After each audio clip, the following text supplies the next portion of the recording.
6 p.m. on Wednesday, March 23rd, 2022. We'll begin with a roll call. Please say here or present once I say your name. Advait. Present. Adagala.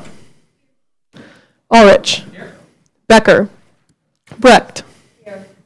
Bruick. Here. Carter. Claiborne. Here. DeVore. Here. Filippi. Here. Finaldi. Here. Garcia. Goff. Here. Haas. Here. Hewler. Here. Larson. Here. Lent. Here. Mahoney. Here. Mascar. Mays. Here. McCready. Patel. Paulson. Ruley. Schnepp. Seth. Sayaway. Skaggs. Slade. Stout. Strickland. Thornton. Wagmeister. Weathers. Here. Right, with that, we'll go into the Pledge of Allegiance led by Speaker Weathers. I pledge allegiance to the flag of the United States of America and to the republic for which it stands, one nation, under God, indivisible, with liberty and justice for all. We do not have a program for this evening. We'll move on to Open Forum. Open Forum is an open discussion of issues relevant to students. If there's anyone here to speak tonight for Open Forum, please approach the podium. You'll have 10 minutes to speak. All right, seeing no one here for Open Forum, we'll go ahead and move on to adopting the agenda for this evening. Is there a motion or is there any changes or additions to tonight's agenda? Senator Seth.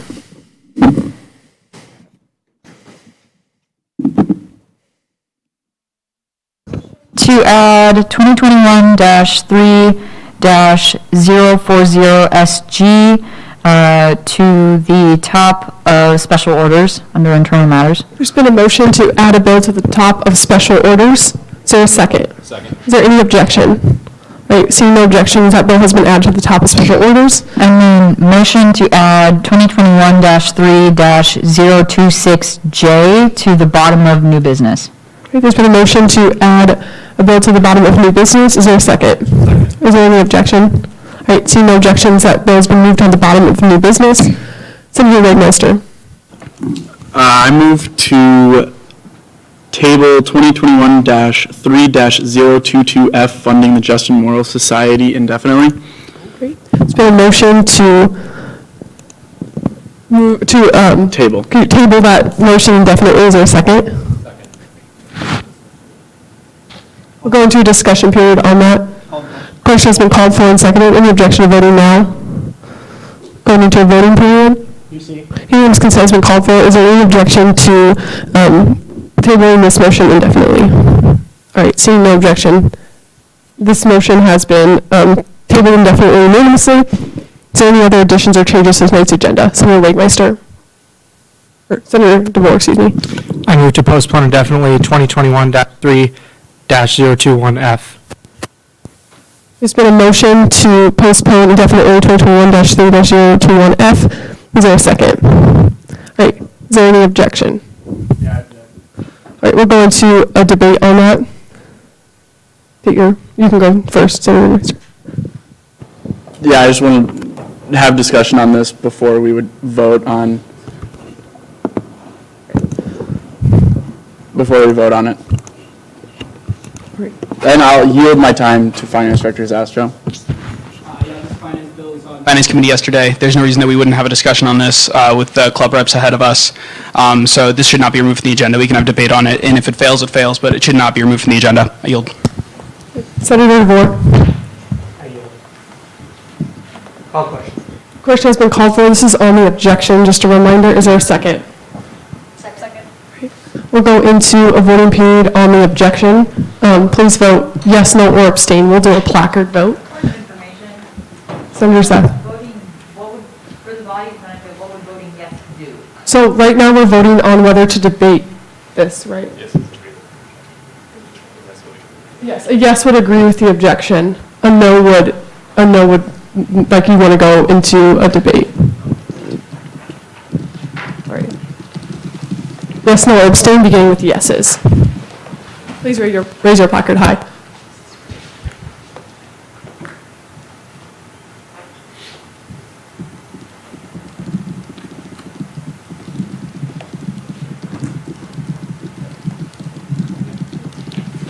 Noes? Any objections? Vote of 23 to 3 to 0. The objection passes. We will go into a debate on the bill. Right, excuse me, a vote of 22 to 3 to 0, excuse me. Madam President, motion to add Senator Patel to the roll. There's been a motion to add Senator Patel to the roll. Is there any objection? All right, seeing none, Senator Patel has been added to the roll. Call question. Second. Question has been called for and seconded. Is there any objection to voting now?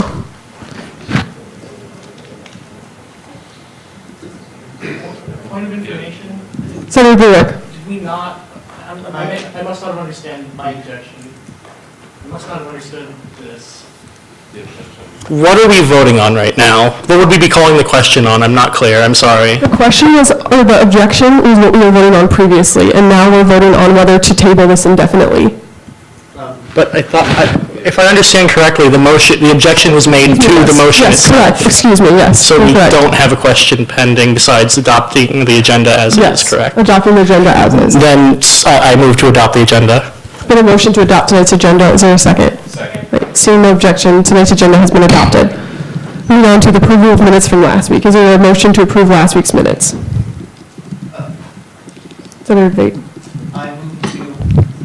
I move to change the attendance records under Senator Advait and Senator Rulli to say present.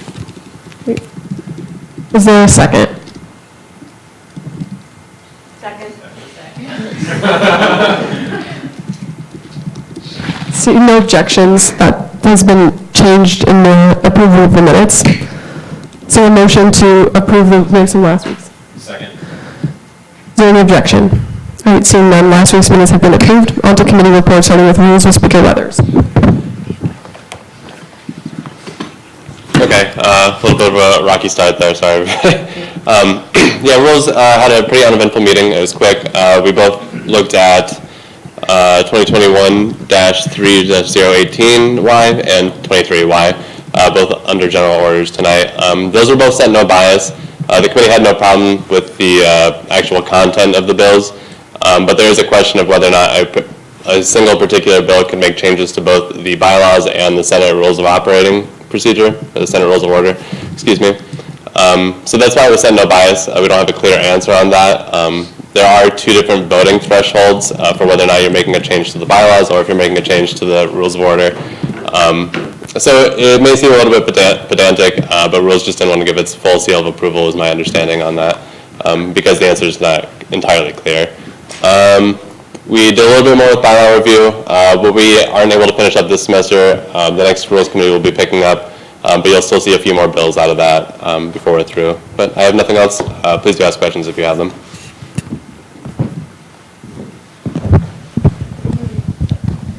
Moving on to Finance Committee, Finance Director Zastro. Howdy y'all. So we had a meeting yesterday. I'm going to get that sent out to you here in just a moment. We saw a few different things. We first saw Eventing Club. To be clear, that is part of the annual allocations bill, so that is not a bill on its own if you're reading the minutes and you're confused about that. That is one that slipped through the cracks because of a communication error on my end, and so we just saw the budget for that yesterday in committee. That was the last budget that we needed to see, and everything is completely ready for the bill. No changes were made, luckily, otherwise we'd have to do some funny amendments on some stuff, but nothing was changed on that. The Funding Just and Moral Society bill was sent unfavorably after the account was switched to events, and it has since been tabled because we found another way to fund it. We're putting it through the Green Initiatives account because it is funding for a for a project that's cleaning up campus, and they needed to purchase capital items that seem much more appropriate, and so it has already been seen by Sustainability Committee, and we are going to see it as Finance Committee after the meeting tonight. If all the Finance Senators could stick around for a moment after Senate, we can approve that, as we've already discussed in Finance Committee yesterday. The Just and Moral Society, Funding Young Americans for Freedom, after some discussion, was sent to Senate favorably by a vote of 7-0 to 0. The annual allocations for next fiscal year bill and the account allocations for next fiscal year bills, both those were sent favorably by way of unanimous consent because, we've worked pretty hard on these.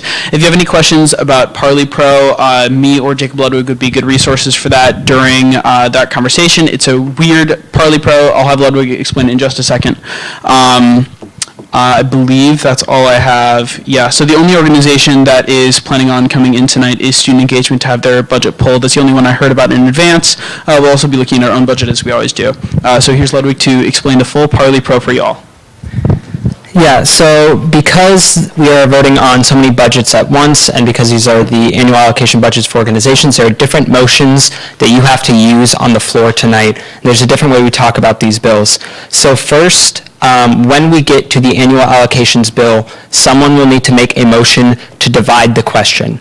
Once that has been seconded and not objected to, senators will be allowed to make the motion to extend debate to line items, and you will select one student organization at a time. So if there's a specific org you plan on pulling, like we're pulling Student Engagement tonight, or at least someone has said they're going to, someone will say, I move to extend debate to line items for Student Engagement. That'll need a second, and then assuming there are no objections, there needs to be a 2/3 vote. After that, we do all of those in order. So if there are other orgs after that, we would do all of those orgs. And then if there's no further debate on dividing the question, then we will go through those organizations individually. With each one of those organizations, so Student Engagement, if there are specific changes you want to make as Senate, you cannot actually amend specific line items. You have to make recommendations to the Finance Committee. So if you want to say cut publication money by whatever amount, someone would make the motion to recommend to Finance Committee that this line item be changed. Once you've finished making recommendations, Senate will recess, and Finance Committee will convene to consider those recommendations and bring them back, bring the bill back to you with its decision. If Senate can do that twice before it can actually change specific line items. So if Finance Committee doesn't agree with whatever recommendations Senate sends, Senate has to send it again, and if they reject Finance's second recommendation, then Senate can go in and start talking about actual numbers for an organization's budget. And with that, you would have to make the motion to amend a group's annual allocation budget. Now, this is all very particular, so it's okay if we kind of go slow through this process tonight. There are these extra rules to protect organizations and make sure that we're doing everything in a fair and considerate process. So if you have questions, feel free to ask. You can do a point of information. So yeah, that's kind of the quick rundown. Megan, Mason, or myself would be happy to help walk you through any motions you want to make tonight on anything that you want to do. So. Great. Thank you for that. Anyone have any questions right now? We'll probably have them as we go through the bills tonight, which is okay. We're all in this together. Okay. Moving on to PR committee with Director of Marketing Garment. Evening, everyone. PR committee met last night, and we had a lot of discussions about different things. First, we kind of set out a schedule of what the social media is going to look like the last couple of weeks. And then if someone from PR committee hasn't, or they will be reaching out to some of you in regards to just giving a quote for the newsletter about your time in student government. Those of you that will be graduating or leaving, so they'll be doing that. And then I will be in contact with some of you too. I want to do something on social media for people that are leaving. And then Christian will be having a tabling schedule next week and the week after that. Okay. And if you have not picked up your t-shirts from Sophie, please do that ASAP. Right, with that, we'll move on to Diversity and Inclusion Committee with Director Boone. We'll go to Vice Chair Adegarla. Not many updates, just finalizing our projects and working on transition documents for the incoming stuff. That's it. Speaker Weathers. Move to add Senator McCready to the roll. So a motion to add Senator McCready to the roll. Is there any objection? Right, seeing none, Senator McCready has been added to the roll. Student Initiatives Committee next with Senator Seth. Hi, everyone. Student Initiatives Committee has been really busy. We have 3 events coming up in the month of April. So we've been pushing along, trying to get ready for those. So we had a regular meeting on Monday, as well as a couple subcommittee meetings for our specific events. So I'll have more information out soon about upcoming events in the committee. But hopefully we will be having an event on April 8th to talk about sexual assault prevention on campus. We're doing a Take Back the Night event. That's making its way through event auth right now. So hopefully that will eventually get approved and we can do that. And I think it'll be a really good event to have, especially considering that sexual assault reports have been really, really high on campus this year. And I know that's been affecting a lot of people. So we wanted to do something this year. So hopefully that will come along, but I'll keep you all updated. And I guess the only other thing I would say is that I have a bill up tonight to add another at-large to the committee. So we'll be seeing that pretty soon. Yeah, if you have any questions, just let me know. For Civic Engagement, Senator Paulson is absent this evening. Is there anyone else on Civic Engagement that would be able to give an update? Okay, we'll go ahead and move forward to comments from the Student Government Advisor with Sophia. Hello, everyone. Not too many more meetings left in the session. I would say to really listen to each other tonight. We have a lot of stuff on the agenda, a lot of big bills. A finance committee has worked really hard on annual allocations, and I want to say good job to all of them.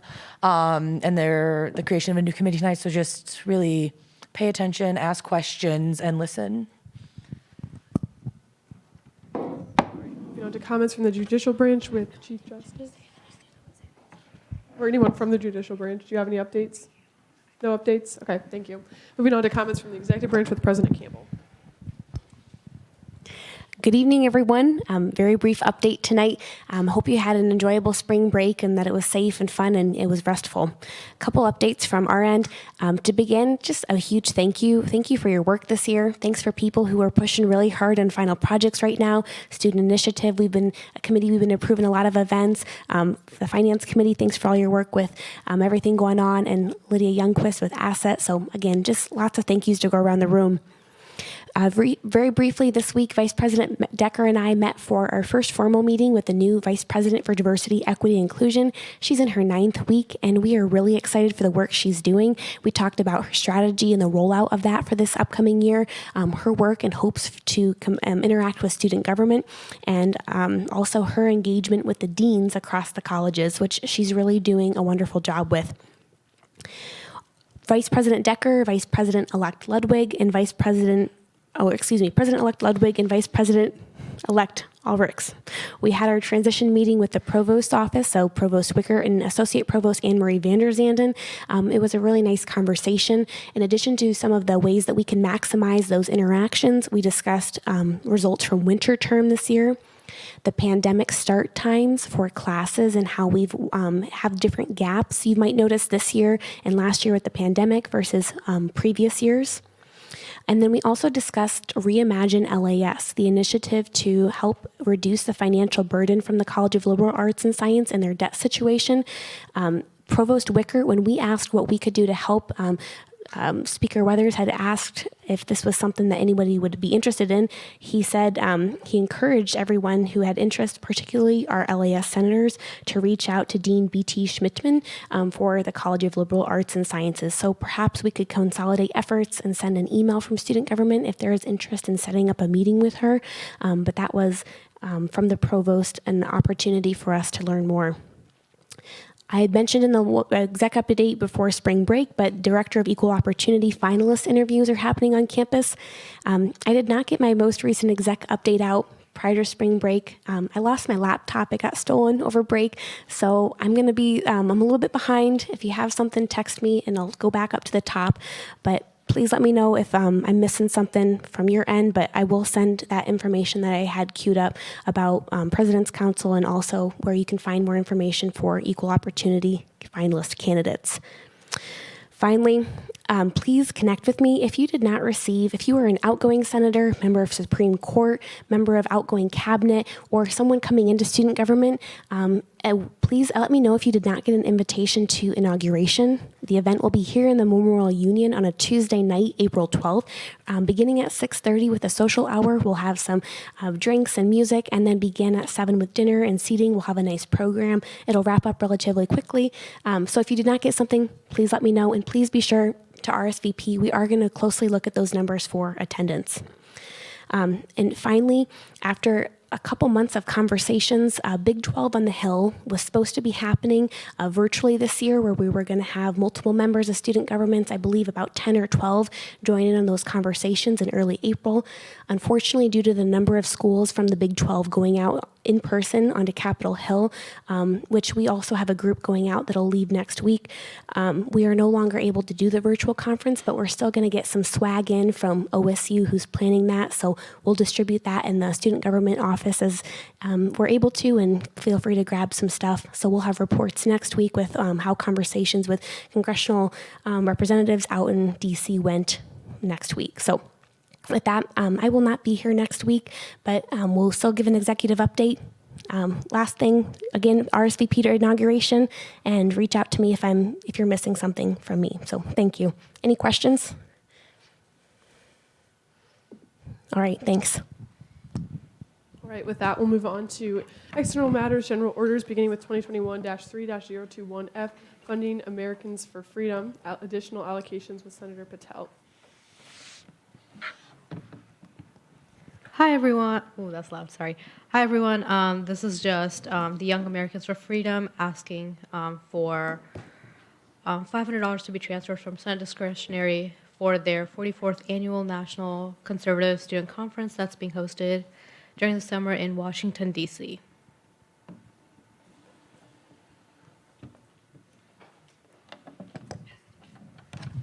Do we want a representative from the group to come up?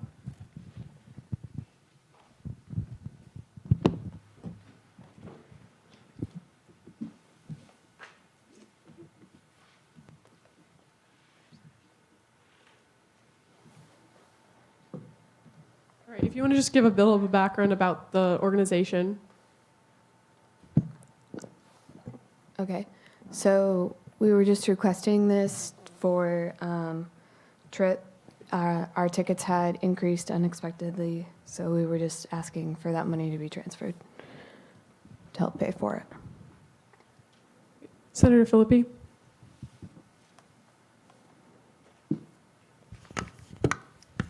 Okay, so as many of you know, I am in strong opposition to this bill. My hesitation is not based on political party. As many of you know, I lean towards the same direction as Young Americans for Freedom, but my hesitation is rather towards the principle and merit of the organization. Additional allocations are made up of student government, or of student dollars, meaning that YAF's trips to specific political party leaning conferences are paid for by all student dollars. And referencing the mission statement of Iowa State University student government is the organization which represents all students. As stated in 2021-3-021F, YAF is a nonpartisan group on campus. But according to a social media post on March 3rd and March 4th, YAF referenced the term liberal madness and supporting strictly conservative students. So again, I question the merit of the organization. I completely understand YAF falls 100% in line with the guidelines of PNC, but YAF continues to show trends of disrespecting, degrading, and demeaning large portions of students on campus. And my point with this is that we as student senators and student government members are elected to represent our constituents. And I don't believe that, and again, this is all in my opinion, I don't believe that giving YAF additional allocations is a beneficial way to spend student dollars. We could better be benefiting all students by hosting voter registration events and civic engagement opportunities. If you guys have any more questions or anything, I'm happy to speak again. And again, I encourage a no vote. Senator Brewer.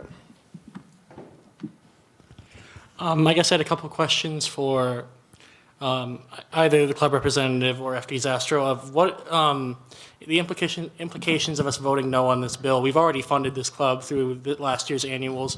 What are the implications and the effects if we vote no and this bill fails?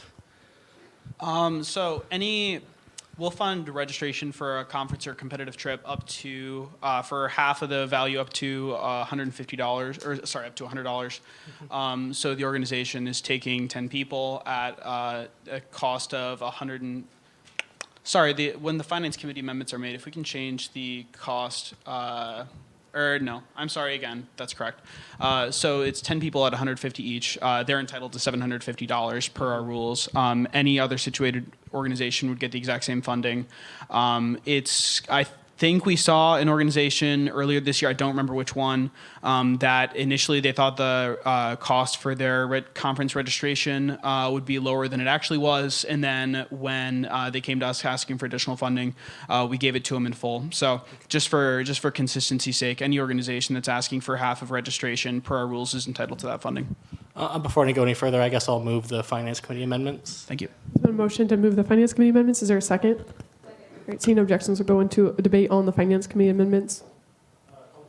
Question has been called for. Seconded. Any objection to voting now? Go into a voting period on the Finance Committee amendments. Unanimous consent has been called for. Is there any objection to adding the Finance Committee amendments unanimously? Seeing none, then added. Back on the main motion. I guess more what that question was going towards is if we don't fund this, is YAF going to be completely unable to go to this conference? Is that the reality we are facing, or what are we going on? I guess is my question, my inquiry for whoever. I would just like to, I think the group would be better situated to answer that question, but I'll say that's not a question that we ask to every organization. I would say as being funded from the student government, every club has that opportunity, so I do not see why we should be denied that if we are also a recognized club on campus. Yeah, I don't mean to be misunderstood. I am in favor of this bill. My concern was that we've already funded this organization through annual allocations. If we were so concerned, I understand it was a different Senate, but we are so concerned about the validity of funding YAF. That was a decision that should have been made in annual allocations by the previous Senate. Of course, we weren't all here, but nonetheless, we've made this commitment. I believe YAF has relied on this commitment, and I believe that we should continue, we should honor that obligation even in light of the change of costs that they have now experienced. My other thing I wanted to address was the line in the Constitution about all students. The mission statement of Iowa State University Student Government is to all students. I believe that, disparaging or not, that does include students of a certain conservative viewpoint, no matter how disparaging they are. Senator Lent. I promise I'll be brief. As a senator whose constituency is made entirely of women and non-binary students, I will not be in favor of putting their student money towards an organization that does not allow these marginalized identities to make it through even a finance committee meeting without facing discrimination. I yield. Senator Philippi. So again, I want to restate my point that I understand that YAF falls 100% within the guidelines of PNC. My hesitation in my no vote is specifically on the fact that YAF does not have the ability to represent all students, and that YAF has, in my opinion, has degraded, disrespected, and demeaned a large portion of students on campus. And again, as student senators, I don't think that we should, in my opinion, I don't think that we should be allocating additional funds to an organization that shows continuous habits like those that I mentioned. Finance Director Zastro. I would just like to iterate that there certainly is a First Amendment issue here. We, as a body, are state actors. We do need to be content neutral, and that includes if we don't like the speech of a particular group coming before us. I'm personally one of the liberals that is being accused of being crazy on their Instagram page. Despite that, I understand that any similarly situated organization would get this funding. If there was a liberal group who came before us asking to go to a liberal conference and they called conservatives crazy, last year's Finance Committee would have given them the same allocation, and if they came before this body, they would be entitled to that same compensation. If an organization, I apologize to those who I've had conversations with in the past day. I learned right before this meeting. I reached out to the University Counsel Mike Norton, and Sophie reached out to another lawyer for the university, and they both advised that hostility towards individuals on campus is not a viable rationale for not giving an organization funding when a similarly situated organization would receive it. So despite the fact that YAF may or may not be open to, well, they are open to all students, anybody can join, but, you know, open to people of opposing viewpoints or, kind of like socially encouraging them to join or being welcoming to a group. Just because they're not doesn't mean they're not eligible for funding. As far as the concern about, you know, we need to be delegating money that helps all students out, what I would say again, if there was a liberal organization on campus, they would be entitled to the same funding per our rules. If in the future we think that political organizations should not be eligible for Finance Committee funding, for student government funding, that's something that we need to codify in our rules. For the PNC for either FY 21 or 22. 22 is the one we're working with for this fiscal year. We specifically had a provision in our eligibility criteria about not funding political organizations, and we removed it. I take that as something saying that we will for that fiscal year, and we did in allocations for FY 22. This is only increasing allocations the same that we would do for any other organization. I think it's really critical that we vote yes. This is a vote of fairness. This is I don't want to say it's simple. There are obvious, complications with it, but I think this is pretty by the book, despite the fact that there is a lot to think about. I yield. Senator DeVore.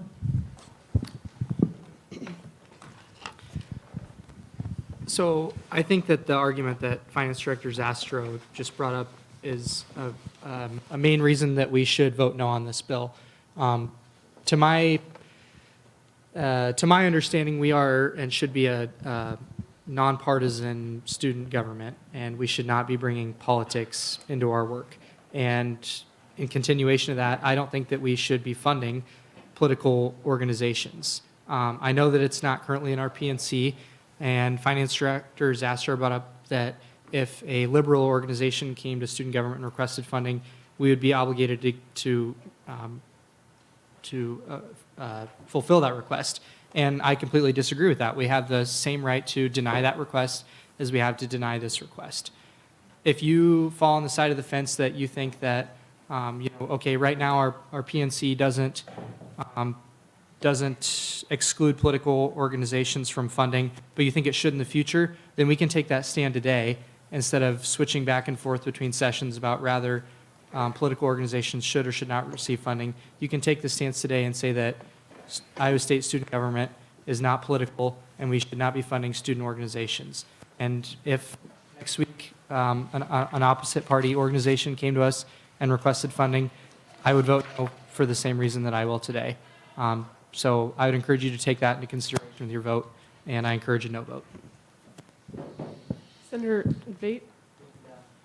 Senator Larson.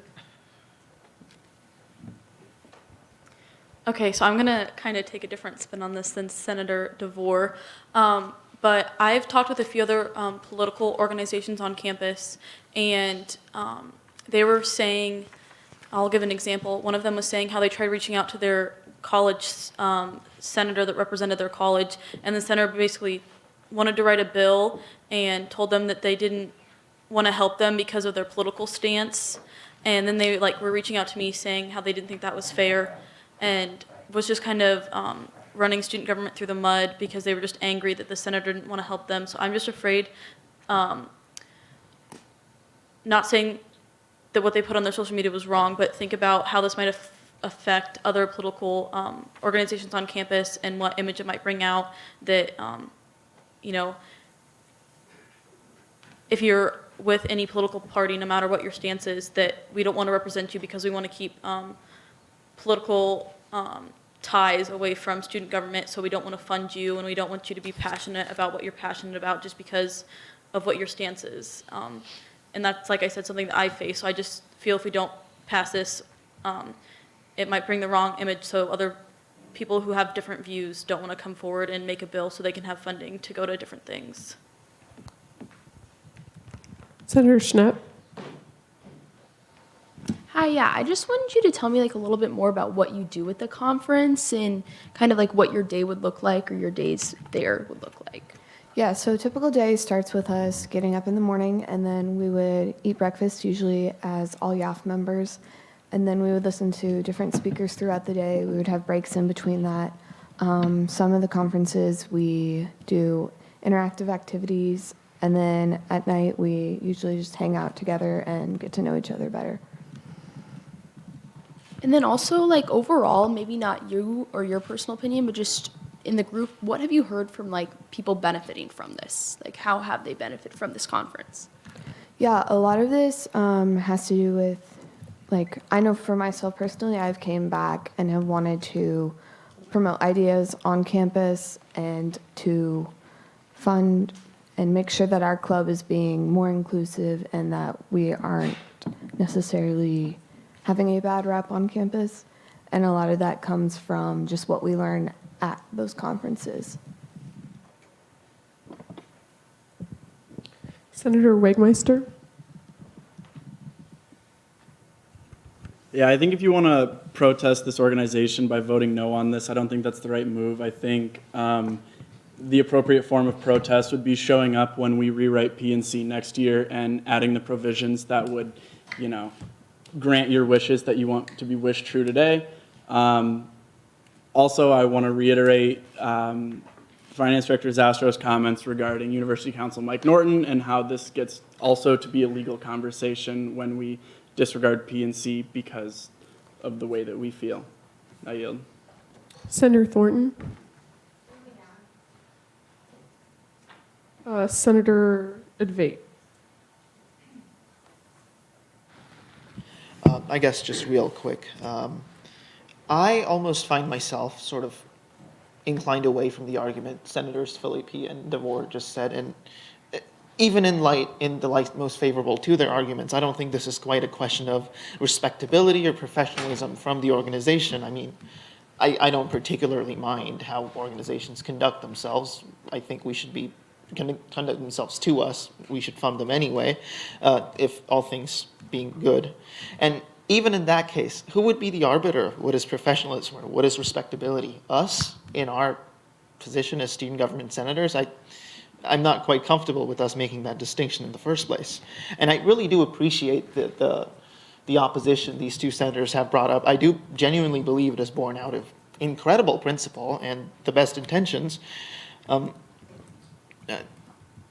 a speaker, Weathers, just brought something up about the political organization argument, so I'll let him make that point. But if what Finance Director Zastro said is true, there's nothing prohibiting organizations that endorse political candidates or what have you, and at that point, this organization is just a regular organization. A regular organization, then, that should go through the regular process with regular Senate discretion, at which point we would just look at them as every other organization we ever get in front of us and make that value judgment that we do about most organizations, nothing more, nothing less. I think the kinds of questions Senator Schnepp asked is the right kind of questions to ask to make that value judgment, but I don't think we need to quite, again, I'll go back to what I said about nothing more, nothing less. I don't see why we shouldn't just be treating them any more than a regular organization that comes through. With that, I will yield. Speaker Weathers. A question for Finance Director Zastro. So we're still currently bound by PNC FY 2020, correct or incorrect? 22. 22, I mean. Sorry. Yes. Okay. The version I'm looking at currently has the clause, quote, the organization shall not contribute or accept financial or material support to or from any political party or candidate, or campaign, excuse me. So that's still in FY 22.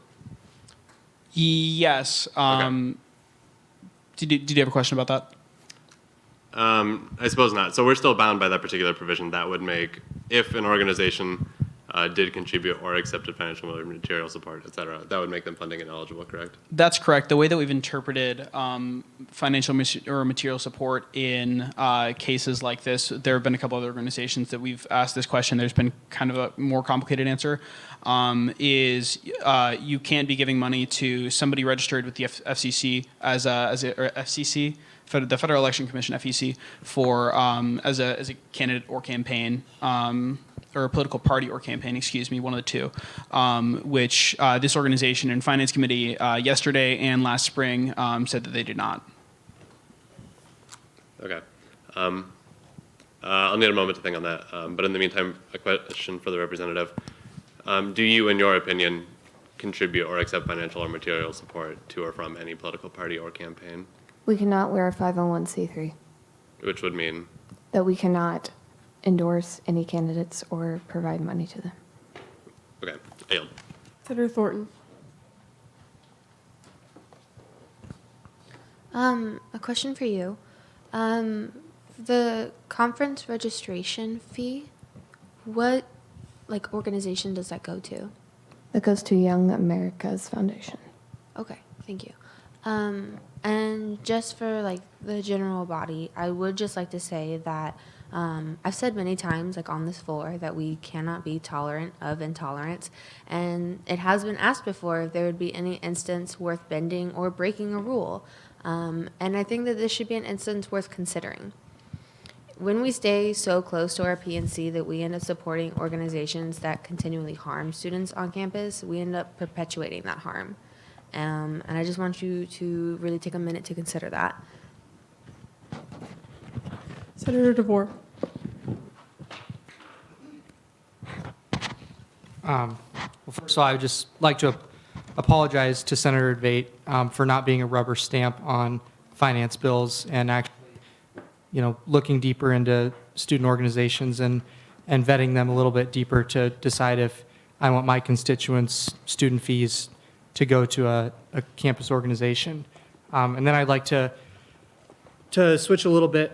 So to the representative, you just said that your club cannot and does not endorse political candidates, correct? Correct. So what about Instagram posts where you specifically endorsed a Supreme Court justice?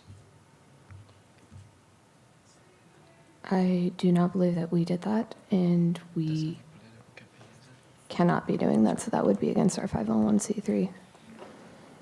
Madam President, I'm not sure how you'd like the evidence to be distributed, but there is evidence, and I don't think that it needs to be distributed, but for the benefit of the body, it's out there, it has happened. I can't bring myself to allow my constituents' student fee dollars to go to a student organization that has now, to my best of my knowledge, lied to us. I yield. Senator McCready. Excuse me. All right, so I am looking up the 44th Annual National Conservative Student Conference online, and some of the experience on top of what the representative said about, eating breakfast, going to, or things to do during the day, and then eating dinner at night. The experience, and quote from the website, meet nearly 30 prominent conservative leaders and be inspired by their stories, improve your understanding of conservative ideas, learn critical techniques to strengthen your club's presence on campus, learn ways to promote conservative principles to your classmates, network with like-minded peers across the country, gain access to invaluable resources you can use to stand up against the left and advance freedom, stay in a luxury hotel room for 5 nights at the JW Marriott located in the heart of DC. Those are some of the experiences that they will get on this trip. I don't know if it was purposely left out that they were going to gain some ideas on how to crush the left, according to this website here. But coming from the fraternal organization, I know a multitude of individuals who I couldn't even look at if I used their student dollars to pay for this kind of a trip.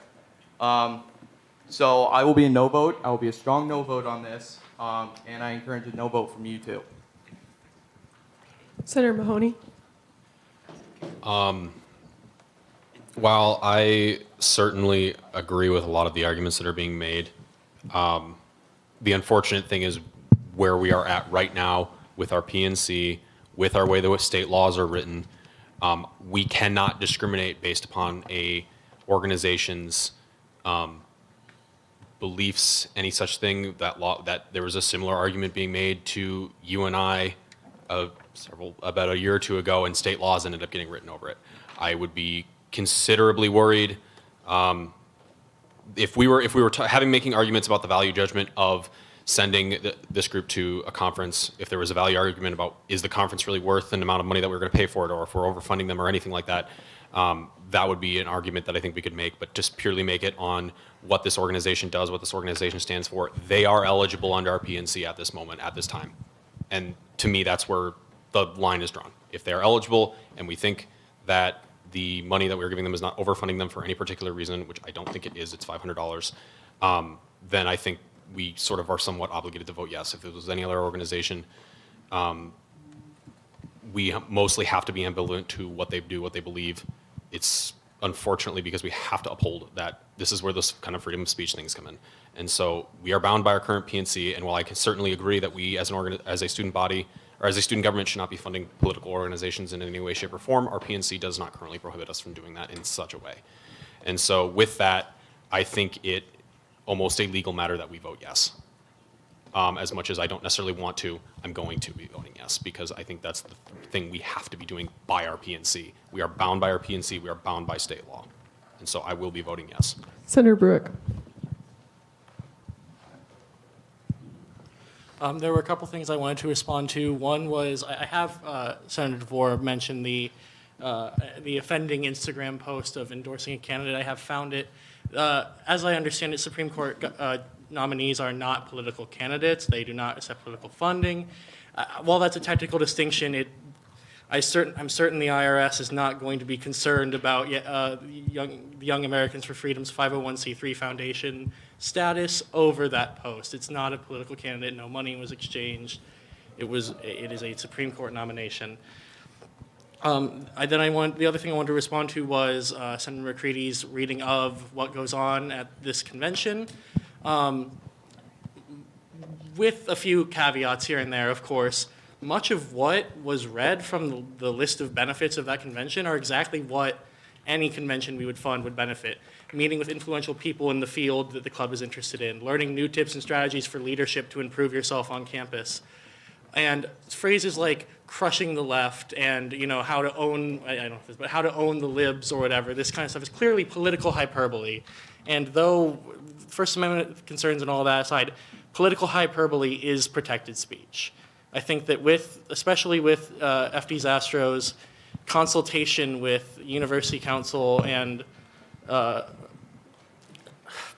Advisor Sarver's consultation with other council as well, and their recommendation that this is on the wrong side of First Amendment law, we cannot vote no, based on the reasons I've heard described so far in this debate today. Finance Director Zastro. So the first thing is responding to Senator Thornton's point on breaking rules. I'm the one who's advocated probably more than anybody else in this organization this year that rules need to be broken sometimes when facts on the ground don't support the invocation of those rules. But I'm only ever talking about student government rules. This is the First Amendment that we're considering here. It's a national rule, the highest of rules. It's in our Constitution, and it's not just some abstraction. It is something that's very real. When we're talking about the First Amendment, we're talking about the ability for groups, marginalized individuals and members of the majority to be able to express their opinion. And the consequences of not following the First Amendment are twofold. The very tangible implication is this organization organization doesn't get the leadership opportunities that they get from being able to attend this conference. I can look at it and I can see the speakers and I say, I wouldn't learn anything from these people. I'm not a fan. But to them, it's valuable information. It's an opportunity to network with similar chapters at other schools. It's an opportunity that, would be subsidized for other organizations who are achieving similar ends. And if it's not for the Young Americans for Freedom group, and we decide to invoke the rule that we're not funding political organizations for this organization, we're choosing to invoke a rule that's not written down anywhere for a particular organization. That's selective enforcement, and that's something that I can't get behind. When I had a push to add the priorities to our priorities and criteria for FY23, this is the exact kind of thing I was hoping to avoid. Something where we're invoking a rule in the middle of a session for the purpose of being able to say this is what we had in mind all along. We didn't have it in mind when we created the PNC for FY22 that we weren't going to fund political organizations. In fact, we specifically removed it. We removed that we weren't going to be funding political organizations. The second consequence of not following the First Amendment is the state law that happened after UNI decided the UNI student government decided not to consider a Students for Life group a student organization. After that happened, and there was a somewhat similar incident at the University of Iowa, the Iowa State Legislature enacted a policy that if a student government was found to be knowingly violating the First Amendment, they would lose their ability to allocate student fee dollars. That's that. If we think that this is a misallocation of $500 and we decide not to fund it on the basis that we don't like what this group believes in, or on the basis that we want to invoke a rule because they've been unprofessional, and we're deciding to invoke that rule without it being written down anywhere, the possibility of selective enforcement, the possibility of violating the First Amendment, that's $2.6 million we don't get to allocate in the future. I think the stakes here are really high. I don't think this is the time to break a rule. I don't think it's ever the time to break the First Amendment. And then lastly, I would like to say as a general point, if anybody watches this stream as a discussion about political organizations in the future, I think deciding what is and is not a political organization is an extremely difficult challenge for us. If we decide that the Young Americans for Freedom is a political organization, we decide not to fund them on that basis. How about the Students for Life group? How about environmentalist groups? Anything is political insofar as it's within the Overton window of what society considers political. And I would tread very, very carefully with encroaching on that boundary, aside from something as black and white as, do you donate to a campaign? Do you receive money from a campaign? Do you donate to a party? Do you receive money from a party? Material support goes the same. Unless it's that black and white, I think classifying political groups as something that we do or do not decide to fund is so ad hoc, it's not permissible. I think we're obligated to vote yes on the basis of previous decisions we've had as a body this year and in the past year for FY22. For fiscal years, we treat funding the same. This is coming in April of the second year after allocations, after an entire session of spending from Senate discretionary. I think we're obligated at this point. Thank you. Senator Seth? Not anymore. Okay. Senator Larson. Okay, my question is to you. So I know some organizations that are national sometimes have a lottery system where they can give you travel stipends. Does your organization offer that? Because I know that an organization I'm a part of, you can sometimes apply for it, but you don't always get it. Was that by chance the case, or does the organization not offer anything like that? They do offer us stipends based on financial need. Okay. And then my next comment is I'm a part of an organization called YAL, Young Americans for Liberty, and the only reason I'm mentioning it is because I went to a conference over the summer, and I'm no doubt I'm going to say it changed my life. I went to the conference because it was super cheap, and I didn't really know what I was going to expect, but I met people from all over the nation that had different political views as me, and sometimes when y'all post things on Instagram, I don't always agree with their view, but I love the organization's roots and how it enabled me to meet different people. I met a U.S. congressman from Maryland.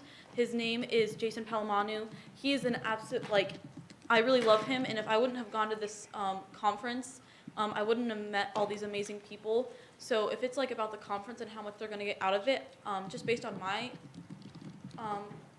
my experience that I've had at conferences, I think that the conference would be a good idea.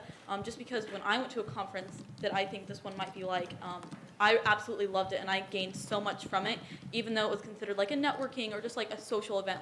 I gained so many opportunities and really got a lot of information out of it. Senator Mays.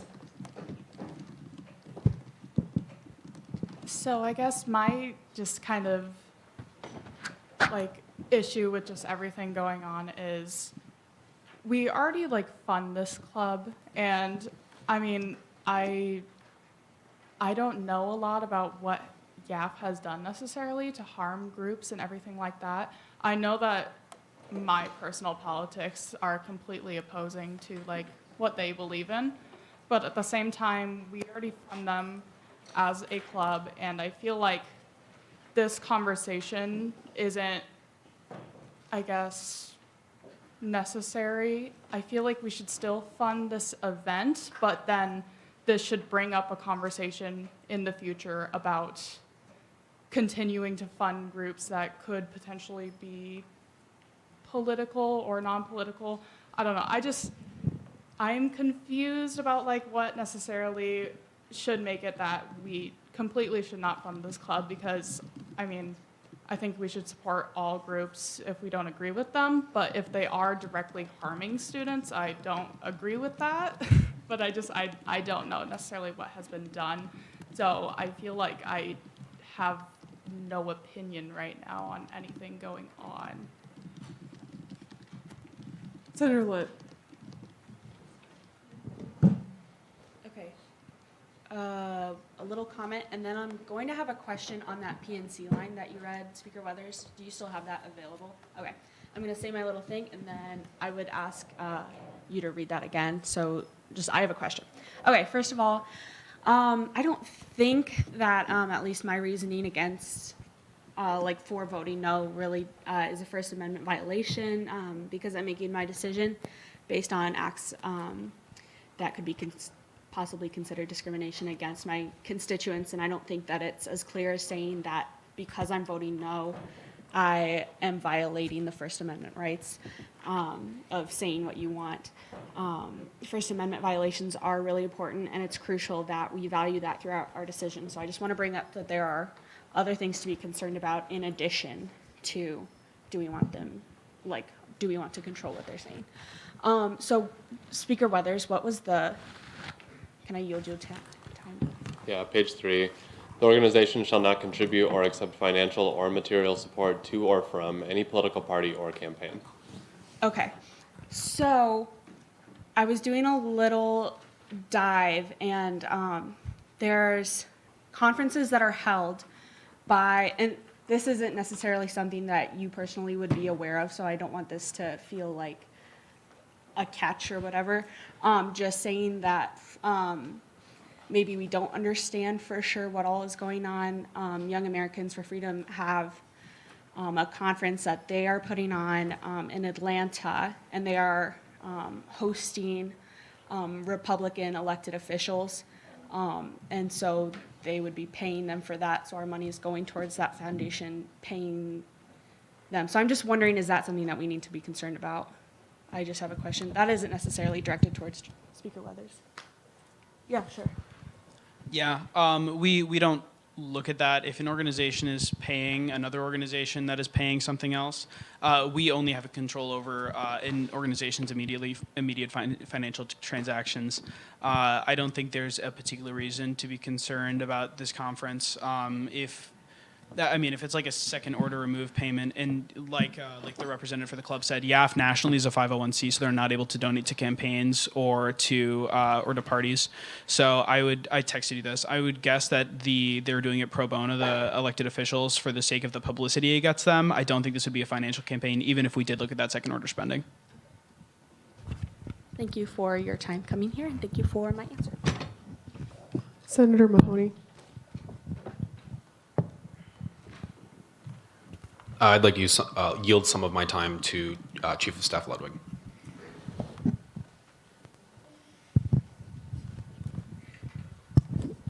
Yeah, I just want to say a couple things. I've been talking with, this is something that Victoria, Senator Filippi brought up to me last week when we saw it on first read before spring break. It was kind of a conversation that we had, and she brought some of her concerns to me, and we talked through them. And I think the concerns about funding political organizations can be valid. There are concerns and there are things that are perfectly fine for us to be worried about funding, and we can say, blanket, we're not funding this type of thing. But I do get concerned when Mike Norton and legal counsel at the university say we can't. Make that kind of distinction right now. And I just want to stress, as Finance Director Zastro did earlier, that under state law, if we choose to make a decision, which legal counsel has informed us may be a violation of the First Amendment, we will lose our funding. We will stop being an organization that can contribute to this campus. And I want that to be very clear. This decision is not about $750 to fund YAF to go to this conference. There's a lot more behind this, and I think everyone needs to decide, do we want to risk violating the First Amendment, risking our status as an organization that can fund student groups on this campus, losing control over that funding and our ability to influence what this campus looks like for the next year or two? That's a really big decision, and that's a really big risk. And I've heard a lot of comments on the floor tonight that border on, or frankly, read as very straightforward viewpoint discrimination. And I don't subscribe to a lot of the more conservative views that YAF holds, but that doesn't mean that we get to make that kind of decision. I know it's frustrating. I know there are things that people in this room do not like about the organization. But regardless, the rules that we have now do not allow us to make this kind of decision. And if we choose to vote no, and if we choose to vote this bill down, I am very worried about the future of this organization and our ability to represent students on this campus. That's all I have.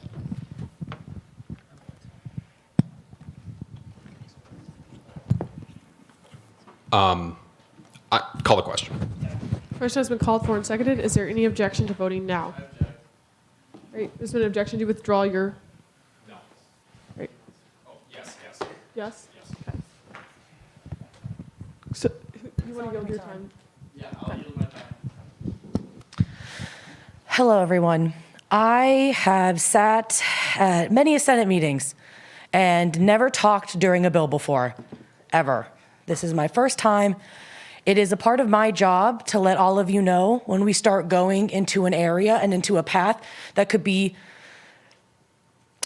not where you would like to end up going in the organization, not for a variety. I'm so sorry. I lost my train of thought just now. I'm here to provide all of you with advice and support.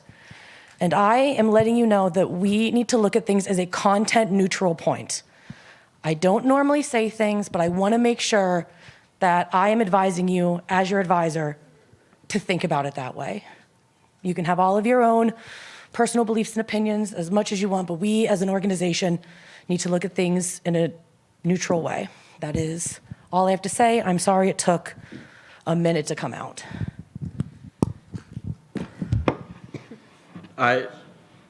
Question has been called for. I still have the floor, don't I?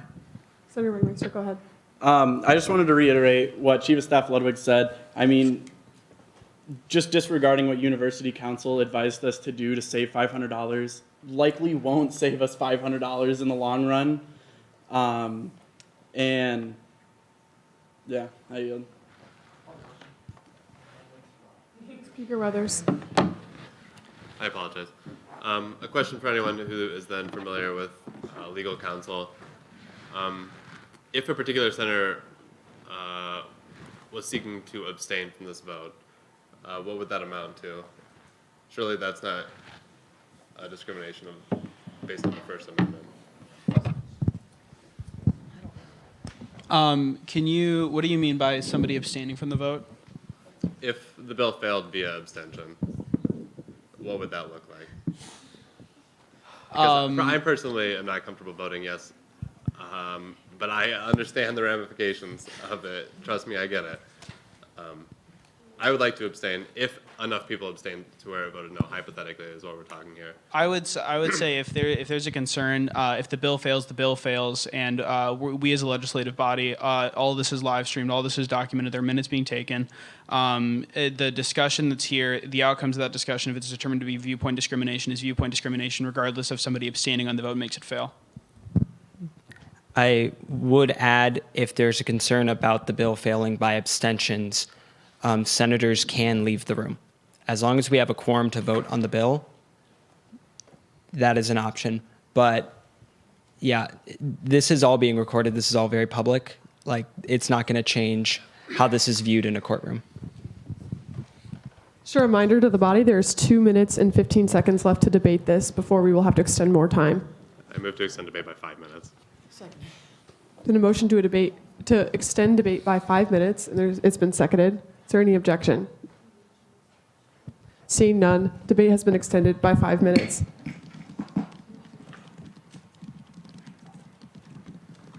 Senator Schnepp. I just have like a question overall. Let's say we do want to change our rules in the future to like not support whatever, because I know that's like a debate. Will us voting yes or no on this bill today affect that? Or will it be kind of independent? Because I know people are talking and people brought up we have funded this bill before. I mean, not this bill, but this organization before. And so kind of that's my question. Yeah, so the reason that this is kind of a difficult conversation is because PNC is not amendable once it's passed. There's an exception for that in the bill for FY23, but it's only for changes in the structure of Sports Club Council, nothing else. And that's because we need to have static funding.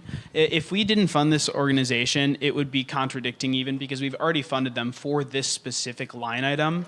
So they would still have some amount of funding for this unless we revoke the funding from them, which is not on the floor, then the rules are just being consistent. So in future conversations, we'd be able to change the rule. But that brings me back to my point of what do we call a political organization?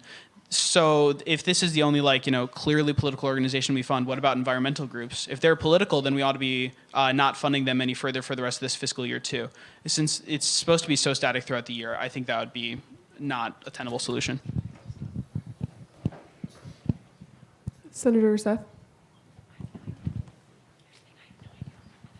Hi, so I've been sitting here thinking for a while, and personally, again, this is my opinion, I will be voting yes on this bill. I am familiar with YAP. I've worked with YAP before as an organization. I don't support them, but this money has already been allocated to them to go to this conference. And I feel like everything has been done by the books, and I don't really see a reason that anything is necessarily wrong with this bill, so therefore we should be voting yes on this bill, in my opinion. Senator Philippi. Why? So they haven't already been funded this money. This is additional allocations. We have funded them, and this bill is to fund them. Point of order, even not more. a point of information. Okay.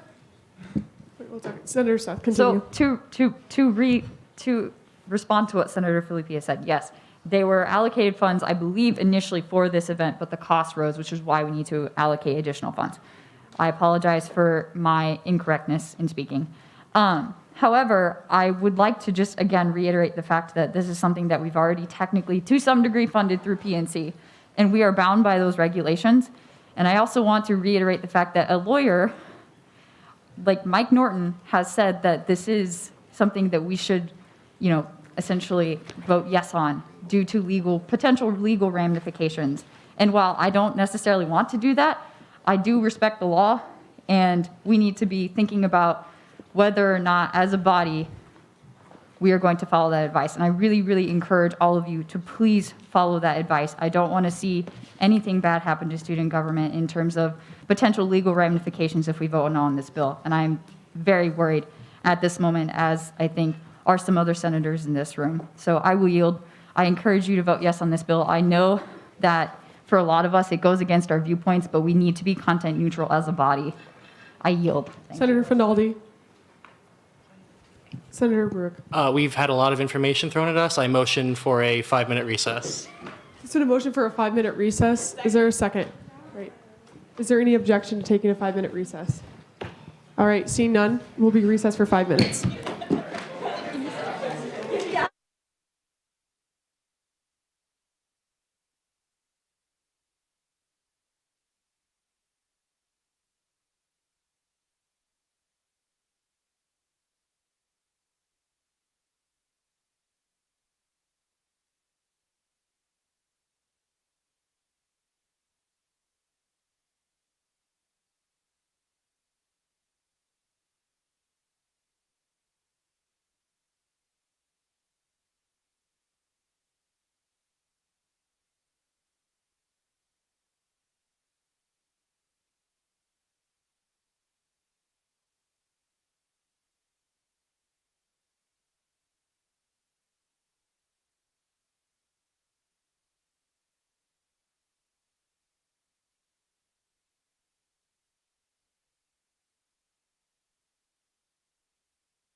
Calling the meeting back to order. We are back on the motion. Senator Slade. Yeah, I just want to reiterate some of the points made where I do not think that this is the right time for this discussion. I think that the floor where the bill is being presented, talking about revising PNC, is a discussion for the fall, and it does not seem neutral to me to talk about these revisions right now. If any other organization came requesting additional allocations and we proposed these revisions at the time of the bill, that would be violation, and I think this is a discussion for a different time. Senator Claiborne. I move to add Senator Rulli to the roll. Which senator? Rulli. Rulli. Is there any objection? Senator Rulli has been added to the roll. Can someone remove Senator Schnepp? So moved. Any objection? Right. Senator Schnepp has been added to the roll. Removed, excuse me. Senator Skaggs. I move to remove Senator Larson from the roll. Oh, Senator Larson has been, is there any objection? Senator Larson has been removed from the roll. There's been a motion to remove Senator Adegarla from the roll. Is there any objection? Senator Adegarla has been removed from the roll. Just a reminder, there are a minute and 40 seconds left right now. Question has been called for. And Senator Debate. I move to remove Senator Sayaway from the roll. It's been a motion to remove Senator Sayaway from the roll. Is there any objection? Objection. State your point. The senator's still in the room.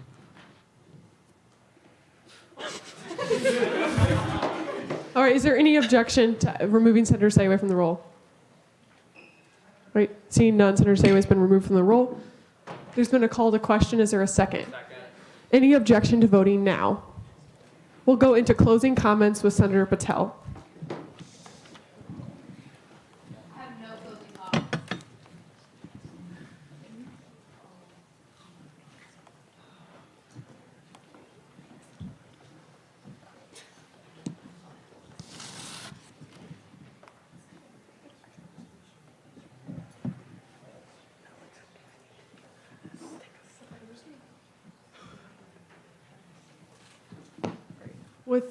With that, we're going to go into a roll call vote. Please vote yes, no, or abstain once I say your name.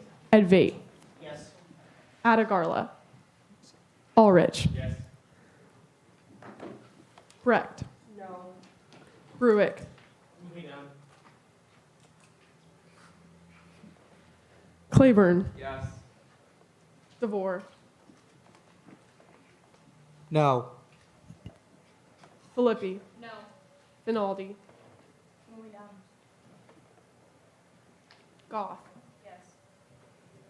Haas. Kuehler. Yes. Larson. Lent. Abstain.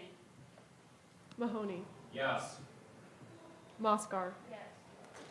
Mays. Yes. McCready. Abstain. Patel. No. Rulli. Yes. Schnepp. Seth. Yes. Skaggs. Yes. Slade. Orton. Yes. Wagmeister. Yes.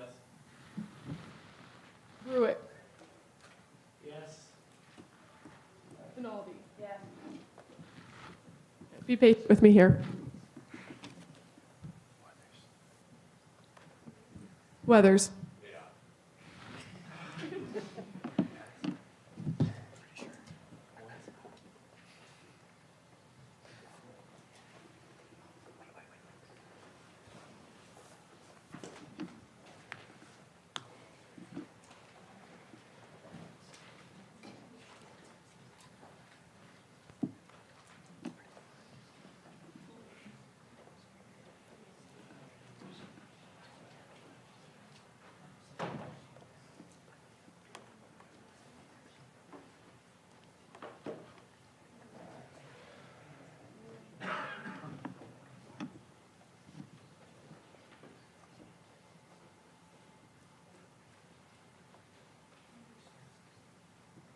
Who had an abstention?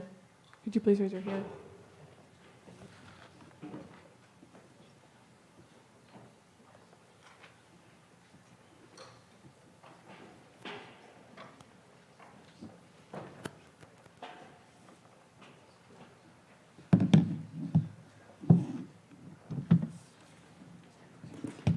Of a vote of 17 to 4 to 3, the bill passes.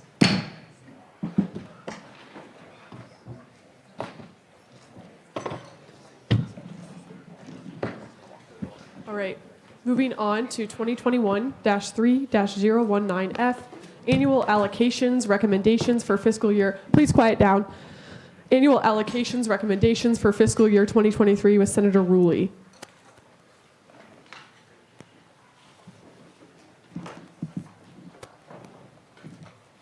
Hi, I'll first move to remove Senator Patel from the roll. A motion to remove Senator Patel for the roll. Any objection? Right, Senator Patel's been removed from the roll. Okay, I believe Finance Director Zastro has talked a bit about this. This is our annual allocations bill.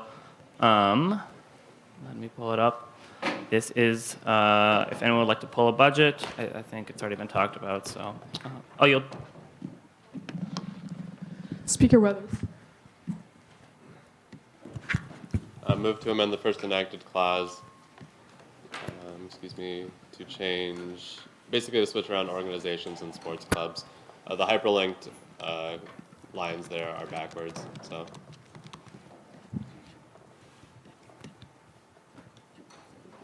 Yeah. There's been an amendment proposed reflected on the screen. Is there a second? Second. All right, we'll go into a discussion on that amendment. Question has been called for and Second. seconded. Any objection to voting now? Unanimous consent has been called for. Is there any objection to adding the amendment unanimously? All right, seeing none, the amendments have been added back on the main motion. I move to add Senator Sayway to the roll. There's been a motion to add Senator Sayway to the roll. Is there any objection? All right, Senator Sayway's been added to the roll.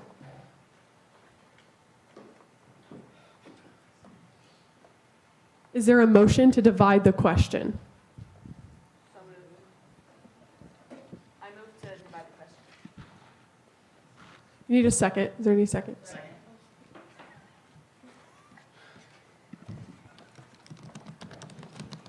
Seeing no objections. Now is there a motion to extend the debate to line items? Second. On which line item? The line items related to the student government line item and the student Do one at a government line time. item. Student government. Is there another motion to extend the debate on additional line items? Motion to extend debate to the student engagement line item.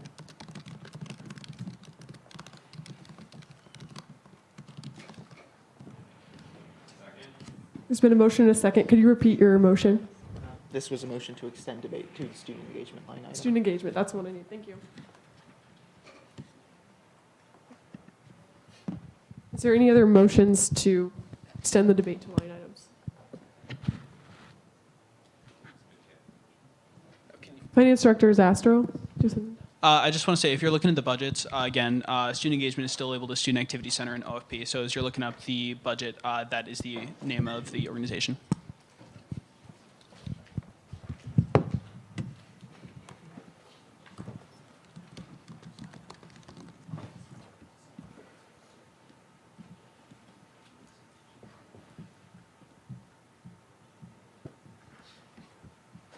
There's been two line items that have been pulled, so we'll start with a student government one. We'll go into a vote on that line item. We need a 2/3 vote of present senators.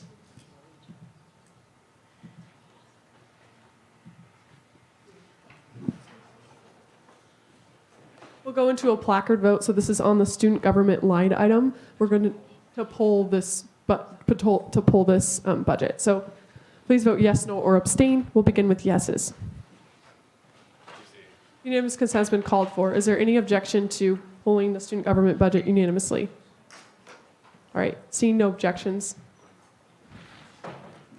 Student government one has been pulled. Now onto the student engagement one. So the same thing, 2/3 will go into a voting period. Unanimous consent has been called for. Is there any objection to removing that one unanimously? All right, seeing none, both of them have been removed. Beginning with the student government line item that was pulled, we'll go into a discussion period on that. Vice Speaker Advait? So just to sort of give some context here, we do this every year. We pull our own budget and examine it line item by line item. I would like us to continue that tradition. A very convenient way to look at our budget is to simply go to OFP, the Online Finance Program. The way you do that is by going to ofp.gsb.iastate.edu. And once you're there, you will search for student government and you will be able to see the budget for our organization. I will also be pulling it up on the screen up here so I can figure out how to use this system. It is archaic, it is a little confusing, but if you go to the program and then you go to the very bottom and click on, I cannot see what it says. Yes, SG Annual Allocations FY23, and then you want to go to GSB Online Finance Program. Just go to View Other Org Budgets and type in government. I'm pretty sure we're the only organization with that moniker. There we go, and that is student government, and that is our budget for this year, coming out to a, okay, if you hit, wait, one more click. All right, there we go. That is our budget for this year. That's our income, and that's where all the money's going to. If you want to take a moment to look at it, I think this is a good way to be a good steward of student money, is just to look at what we're giving ourselves money for. With that, I will yield.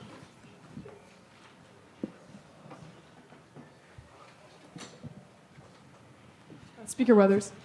I've asked Vice Speaker Advait to send that link out to everyone, so keep an eye out for that in your inboxes. In the meantime, I call for a roll call. We're going to do a roll call here just because of the attendance has changed drastically throughout the meeting here. So, Advait. Here. Adegarla. Here. Ulrich. Here. Becker. Brett. Here. Bruick. Carter. Claiborne. Here. DeVore. Here. Filippi. Here. Finaldi. Here. Garcia. Goff. Here. Haas. Here. Hewler. Here. Larson. Lynch. Yes. Oh, here. Mahoney. Here. Moscar. Here. Mays. Here. McCready. Patel. Paulson.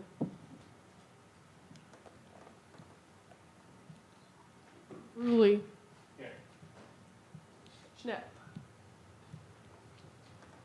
Seth. Present. Sayaway. Here. Skaggs. Here. Slade. Stout. Strickland. Here. Thornton. Present. Wigmeister. Present. Weathers. Here.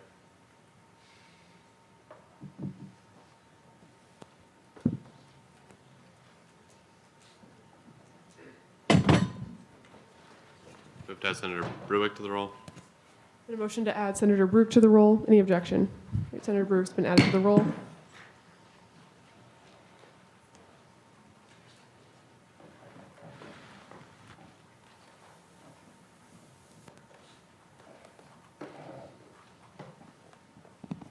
Speaker Weathers. I'd like to yield my time to Chief of Staff Ludwig.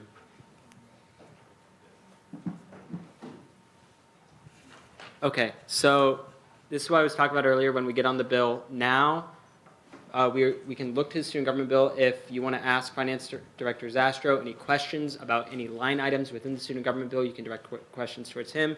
Otherwise, if there's changes that you want to make to the student government line items, you will move to make a recommendation to Finance Committee for a specific change. So if you wanted to cut the number of mass emails that we're doing or up it, you would say, I move to change the mass email line item for student government's budget to this, and we would vote on recommending that to Finance Committee. Once we're done making recommendations, we will recess and let Finance Committee talk about the recommendations that you have all made. So if there are any questions, now is the time to ask Finance Director Zastro about our budget and what we're spending money on in the next year.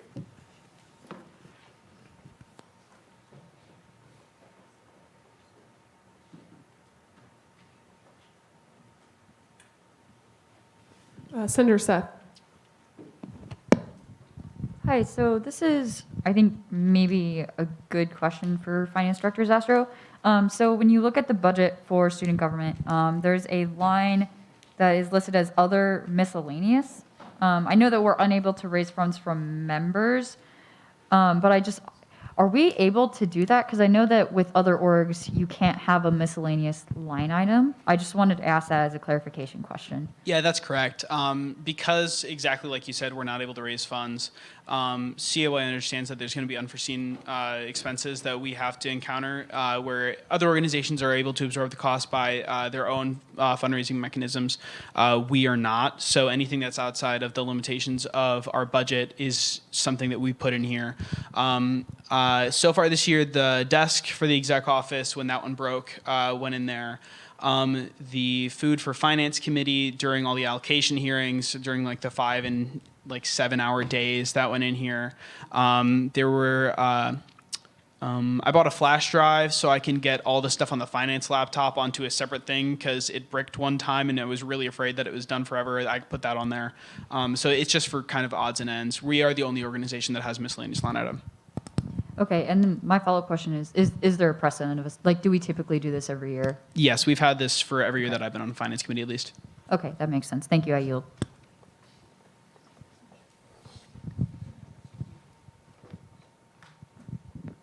Speaker Weathers. Question for Finance Director Zastro. How often, if ever, do we use the fax for the printer in the Senate office? The printer in the Senate office? The faxing aspect of it. I think we have a telephone hookup specifically for faxing is what this says. I'm going to be totally honest, I don't know how faxing works. Well, Okay. Do you see any immediate problem with striking that and ceasing to pay for the telephone hookup in the office? that's something, yeah, that Sophie's whispering right now. I think you need it for it to work. That's what I was thinking as well. That's something I could ask the Memorial Union IT guy about, and we can leave it in the budget, and I'll cut it if it needs to, if it's not necessary. But yeah, I'm just not sure. I figured it was necessary. Okay, is that the case, Sophia? It's necessary for the printer to operate? Yeah, I'm pretty sure. Okay, this is. I too. All right, I'll use it for now. Vice Speaker Debate. Yeah, I suppose there's a couple of things I wanted to talk about. So I'm sure all of you remember the Senate order to add a clerk of the Rules Committee and a clerk of the court. When we passed the Senate order, I don't believe we had any representatives from the court here. And I guess before we actually do allocate the money,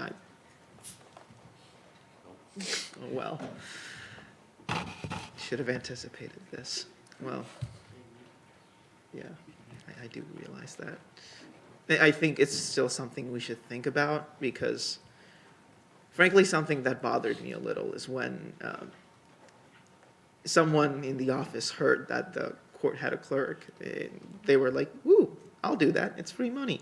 And I don't know how I feel about that. So I'm just being candid here. I don't necessarily think it's a bad idea, but it's still money we're allocating, right? I'll yield at that. Senator Thornton. I move to add Senator Brooke to the roll.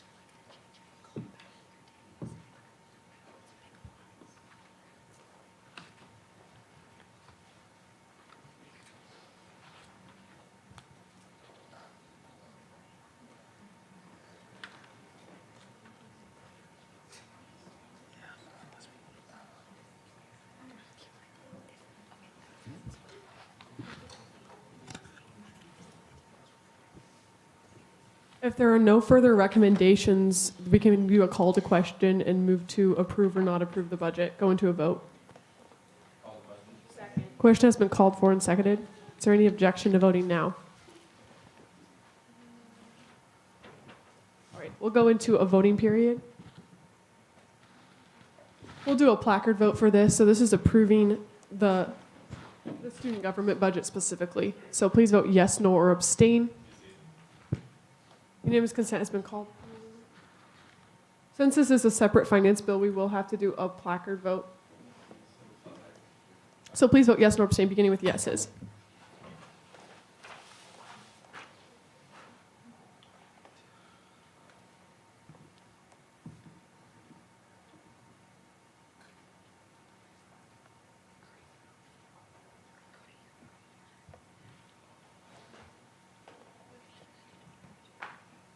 Vote of 26, any noes, excuse me. Any noes? Point of order, just letting you know McCready is on the roll. Any abstentions? All right, seeing none, a vote of 25 to 0 to 0. The bill passes. Move to add Senator McCready to the roll. Any objection? Senator McCready has been added to the roll. All right, with that, we'll go into the student engagement portion.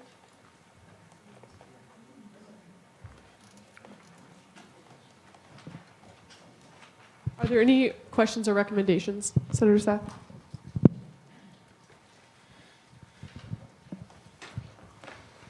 Yeah, can we ask the representatives to, cool. I'll wait a minute so y'all can walk up there.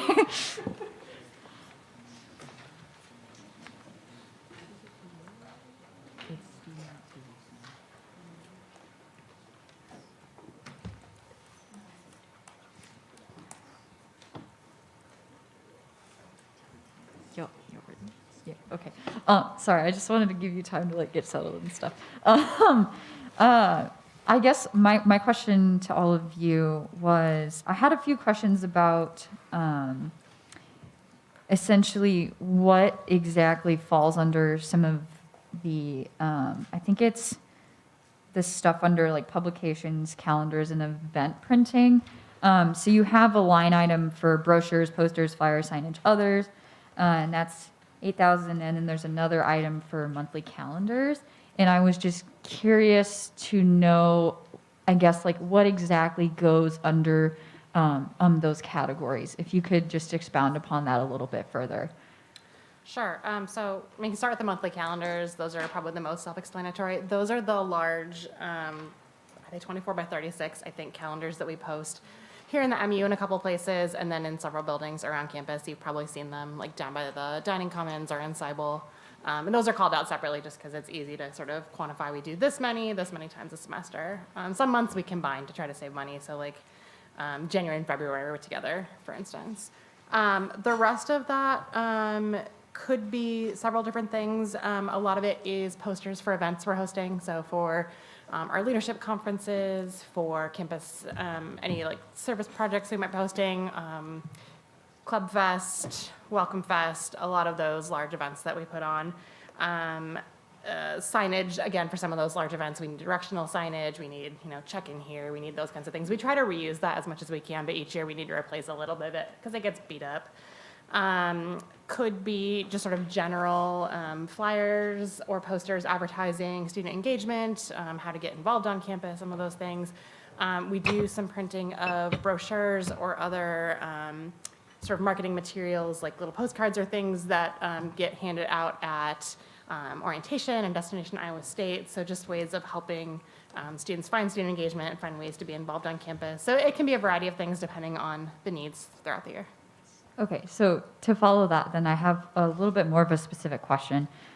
In particular, I know that Student Engagement produces, I think it's the Get Involved booklet or something. It's like a little booklet. It's like kind of like a magazine, I think. Yep. Yeah. Get Involved booklet. Yep.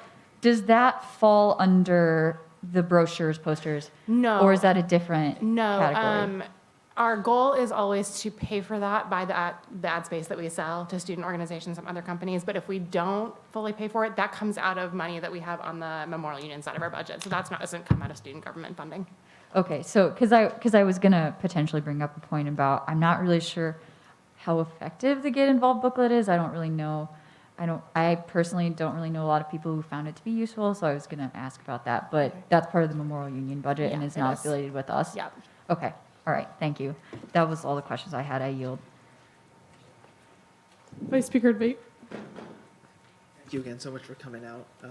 I just had a quick question about the leadership programs line items. I was just hoping, and I'm sure Finance Committee has asked you a lot of questions on this already, and I don't mean to question anymore. Just, I guess, for the benefit of the body, because most of us have not been to the finance meetings.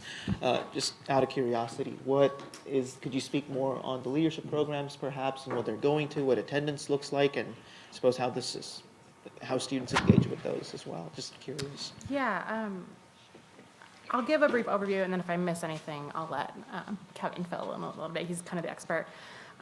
So we manage a variety of leadership programs for campus. Some of those are sort of single-day events. So the ones that you'll see here include the Social Justice Summit and the Iowa State Leadership Experience. Those are two sort of large-scale one-day events where students can come and engage in different leadership topics. The Social Justice Summit typically happens January, February, sometime in early spring semester, and the focus of that particular event is typically around how issues of identity and social justice relate to leadership, and we see a lot of that in our world right now, and so we want to give students a chance to talk through that, how what they're learning in the classroom, how what they're experiencing in their lives and on campus, how that all comes together and what kind of actions they can take. Attendance at that event has varied, particularly in the past couple of years because of COVID, which is like the answer to everything. But I think this past year we had 75 or 80 that registered for that event. So it's not a huge event, but it's very impactful to the students that do attend. And so we don't, we can measure numbers, but they don't always equate to the value of the program. That one also, because it's in the winter, I'll be honest, the weather that day can really affect attendance at that event. And so when we have a nice day, we get, 80 to 100. And if it's 0 degrees outside, we might get 40 or 50. So, but that's what that typically has looked like. The Iowa State Leadership Experience is probably our largest single-day leadership program. This one is really meant to be a one-day conference open to all students. They don't need to be already in a leadership position. They don't need to be serving in a student organization, and they just need to be interested in leadership on campus. Most of the time, it consists of some sort of keynote speaker. We usually do a meal, so usually lunch, and then some breakout sessions.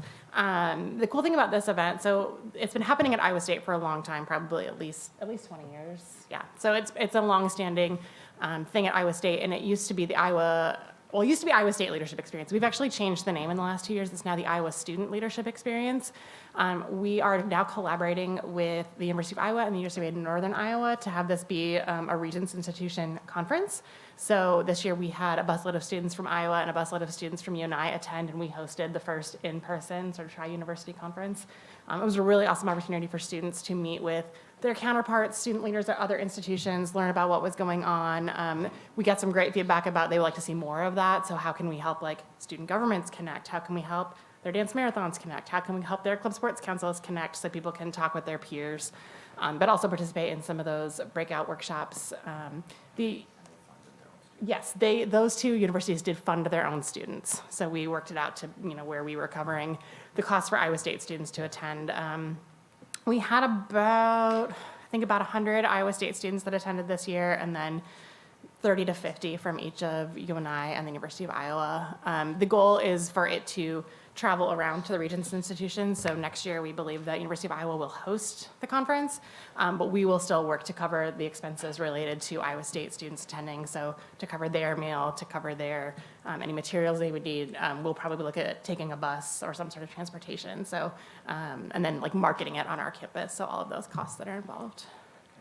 Yeah, and Kevin wants to add something real quick. Sure. So with some of these events, what really impacts the budget is anytime you bring in an outside speaker, to bring in anyone of value, it's going to cost minimally $2,500, and that's just of value. So if you want someone who's good, that's going to be probably $6,000 to $10,000, and if you want anyone notable, that any one of you would recognize, it's $25,000 or more. So when you look at some of the costs of these things, we're trying to get the best value for the dollar, not the big name necessarily. We're trying to find the person who's not of value. We're looking at the next step up of someone who we think can bring in really quality information, and isn't just like the bare minimum sort of thing. So that's a big cost in lots of those things.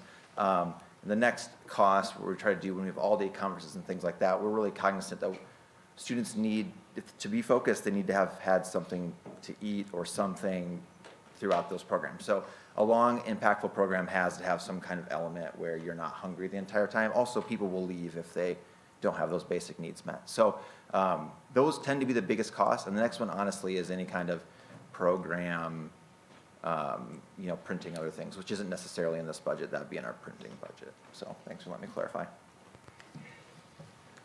A few of the other things that would come out of this line item, some of you might be familiar with the lead retreat that we do at the beginning of the year.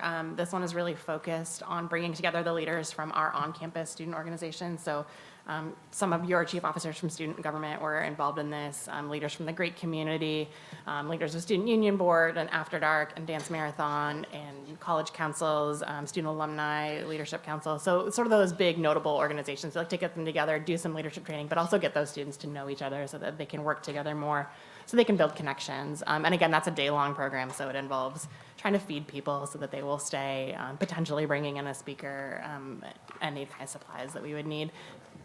In the past, that's been an overnight event, and so we may return to that. We're not sure, given COVID and given student schedules, but we'd like to keep that as an option. Students have really enjoyed the overnight part, and you all had an overnight retreat, so the kind of evening hanging out by the fire, eating s'mores, kind of informal bonding is actually really valuable too. So we'd like to keep that as well.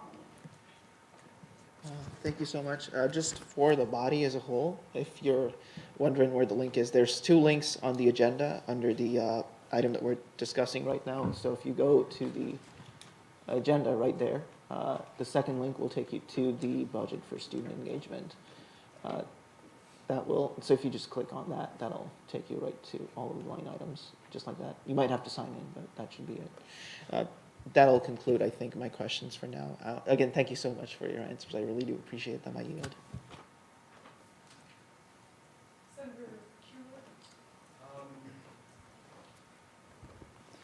Yeah, thank you guys for coming out. So I guess I have a question regarding the line item alternative breaks. So I guess I was just hoping for a bit of clarification for the body. So I guess I was just wondering, like, how many students typically attend them, and do you guys solely do community service, and as well as just some of the benefits that the students get who attend these events?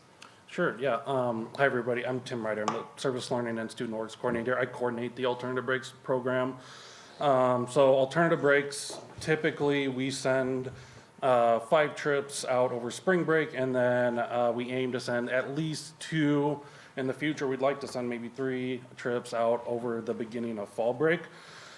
These trips go to various communities all across the country, and they engage with volunteer agencies or service providers where they do community service in other communities across the country, really learn about those communities that they're serving, and really get a deep understanding of some of the social issues that impact those communities. For example, the trips that we just wrapped up, they just came back from New Orleans, Louisiana, where they were working with a group called Common Ground Relief, who does coastal preservation and restoration, especially after Hurricane Ida. They also came back from Memphis, Tennessee, where they worked with a group called Serve 901 that works with various community agencies in the Memphis city. And they get a lot of touch points with different volunteer opportunities in that city, and really learn some of the good work that is happening in those communities.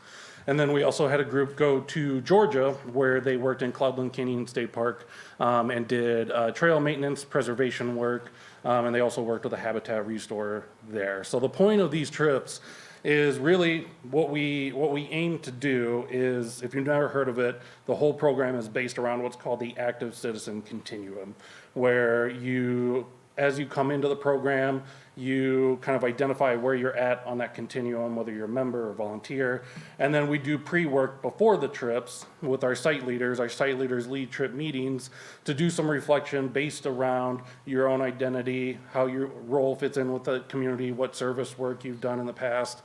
And then as you go on the trip, you continue doing not only that direct work, but also those reflective components, so that you kind of get a sense and a better understanding of some of the social issues that these trips are really structured around. So when you come back afterwards, we also do a reorientation and talk about, okay, now that you've had this experience, what are the ways in which you can positively contribute to the community around you? So it is a very, very transformative experience, I will say. Just as a personal note, I've been on 3 of them myself. I find them to be very awesome. And we're currently doing an assessment of our current trips right now. So, and some of the feedback that we're getting is that, again, like we expected, they were very impactful for those students. Typically for spring, we usually try to aim to have 5 trips. But because of some logistical issues and participant numbers, again, like Christine said, coming out of a COVID year, there are still students that are hesitant about traveling right now. So our numbers were a little bit lower, but normally we would anticipate, at least for spring, a capacity of around 65 to 70 students to go on these trips. And then in the fall, we usually send about 9 students on each of those trips. And in addition to this money, the students also pay an additional participant fee to go on the trips to help cover the costs, because it does cost much more than $10,000. Okay, thank you very much. That was, thank you very much for the clarification. That was great, and I yield my time. Senator Mays? So I just had a question real quick about the online student organization system section. So there's an item, student organization database improvement, which is $8,500, and then other system maintenance and improvements for $6,000. Is the other system maintenance kind of like unforeseen issues, like money allotted towards that, or what's the difference between that and student organization? It's actually other systems. So we have the event authorization system, and we have the student organization marketplace. Am I forgetting anything? Oh, and the co-curricular transcript, which is now a system that we're kind of phasing out. But those other 2 systems would be more connected to that 6,000. Or if there was a really large need, it might connect. But that's only if there's something that's gone very, very wrong, or something that we need to change drastically and or quickly, because that'll be more costly. And are these like funds going towards this, like kind of planned out, like things that you guys have for improving these particular websites, or, okay. Yeah, it's both maintenance and improvements that we like to make. Like, I'd like to make some communication improvements, and that's going to be potentially costly. And there's some other, I can really go into it if you want, but yeah, okay. You're okay, thank you. Fair enough. Systems expensive. Thank you, I was just curious. Yeah.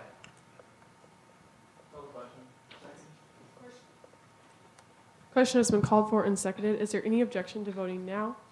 A vote to approve student engagement contract. Unanimous consent has been called for, but we will need to do a placard vote once again. Please vote yes, no, or abstain, beginning with yeses.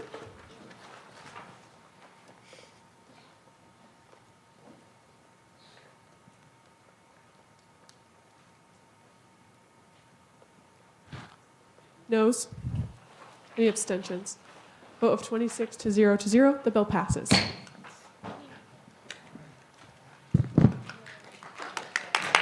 Thank you for coming in tonight. We appreciate it.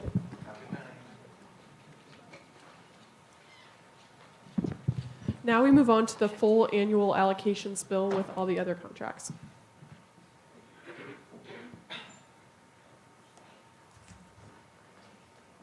There's no other discussion. Is there a call to question? Is there a second? Great.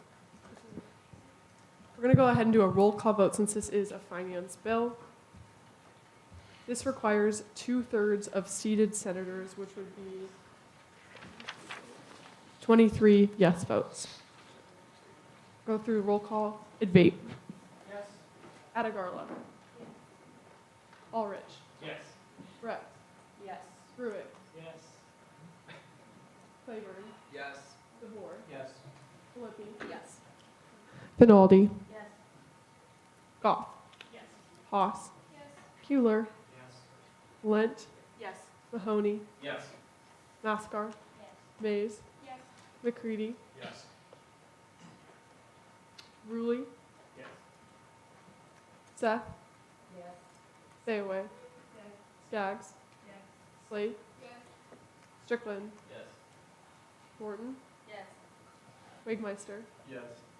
Weathers. Yes. Of a vote of 26 to 0, the annual allocations recommendations for fiscal year 2023 passes. Now on to 2021-3-020F, annual allocations for fiscal year 2023 with Senator Ruley. Yep, this is a big picture bill. If you have any questions about specific totals, there's a lot of numbers on this page. So ask them to Finance Director Zastro. I'll yield.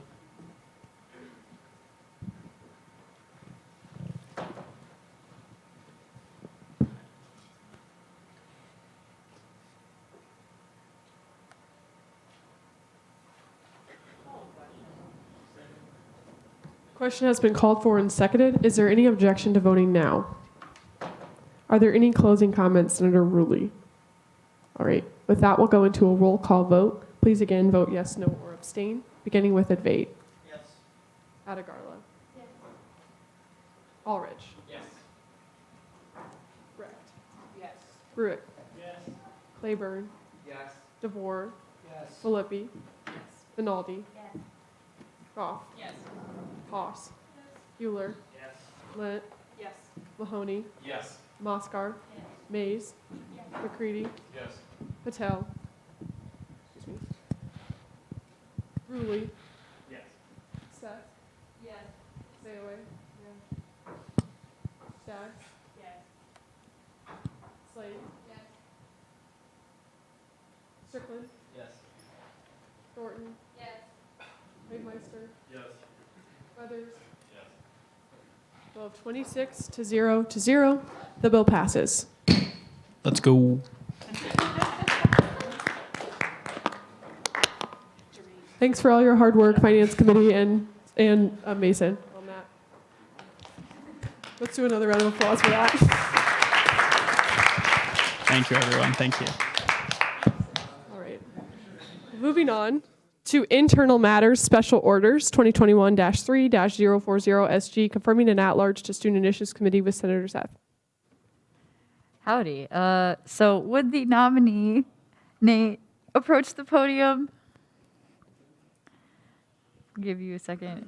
I guess while Nate's walking up to the podium, I'll just talk a little bit about him.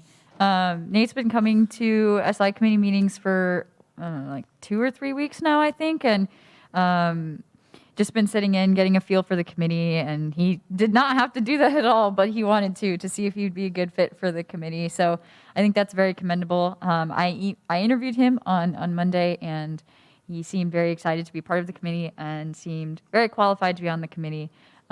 So I feel very comfortable having him seated to the committee. But Nate, if you would just maybe like to talk a little bit about why you're interested in Student Initiatives Committee, what projects you'd be interested in working on, and essentially your time commitments. We'll just knock out Senator Advait's questions right away. Don't have anything formal prepared, so I apologize in advance if this is a little choppy, and I also probably don't have a lot to say, but I'll try to fill out the time a little bit. So as a 2020 graduate from high school, I didn't have much going on for my freshman year here. For lack of a better term, it was very dry. Just to go to class, get that done. I wasn't really trying to get involved in clubs or anything in 2020, seeing as there were all these COVID precautions that people were taking.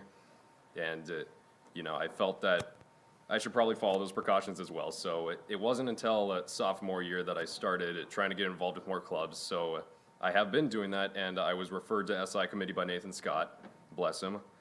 And so, sat in on the meetings. I felt like it was very welcoming.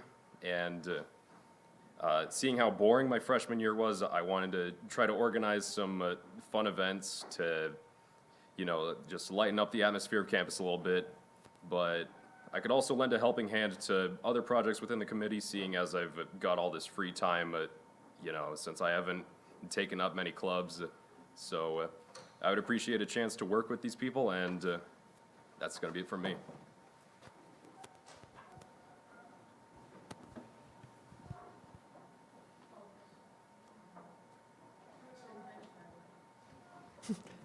Speaker Weathers. Sorry, thanks for coming in. Oh my God, coming in. It's been a long night. We both got to admit it's pretty late in the year to be getting involved in student government. There's still stuff to do, of course. But do you have any particular projects that you want to get done now? I mean, or what's your particular reasoning for wanting to join now as the term's ending, I suppose? Really, there's not a good reason. It's just I just came in recently. I've been sitting on meetings for about 2 weeks.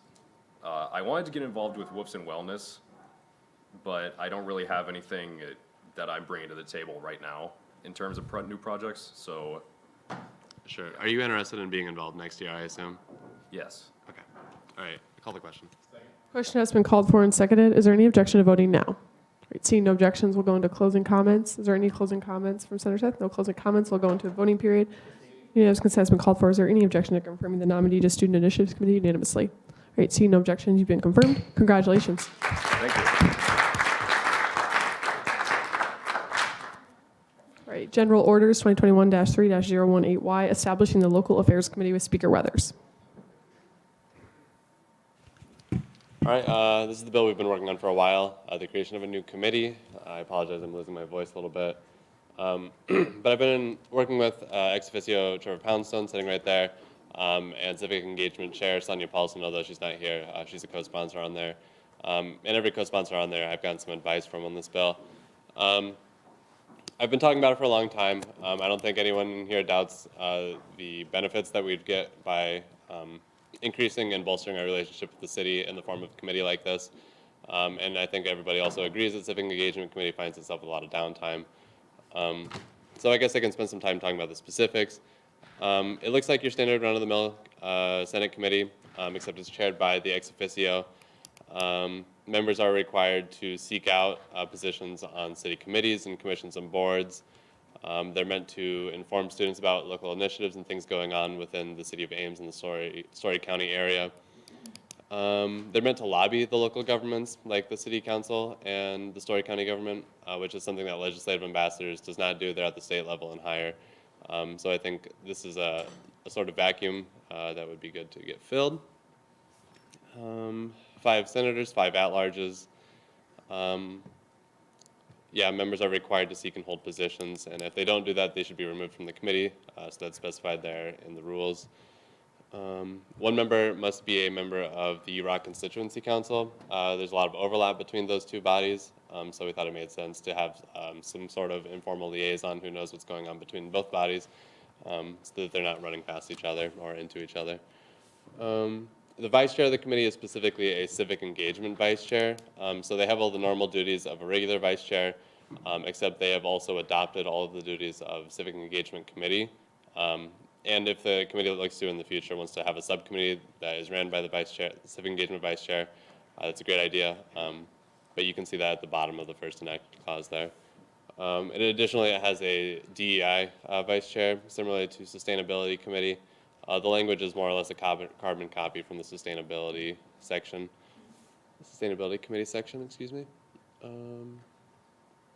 Yeah, all the other enacted clauses are basically replacing places in the bylaws and the Senate rules that refer to the Civic Engagement Committee and replacing it with Local Affairs Committee. So it's pretty run-of-the-mill. One change that you maybe might not expect would be that Senate clerks now, according to the Senate rules, have to record their minutes in accordance with Senate Order 2021-2-026 SO. That's the template that we adopted earlier in the year. So that just codifies it into our rules that we have to follow that template. Easier to track for future purposes. Yeah, ex officio gives updates about what Local Affairs Committee is doing. I only spent so much time on it because it's an important change. So ask questions, but I don't have anything else for now.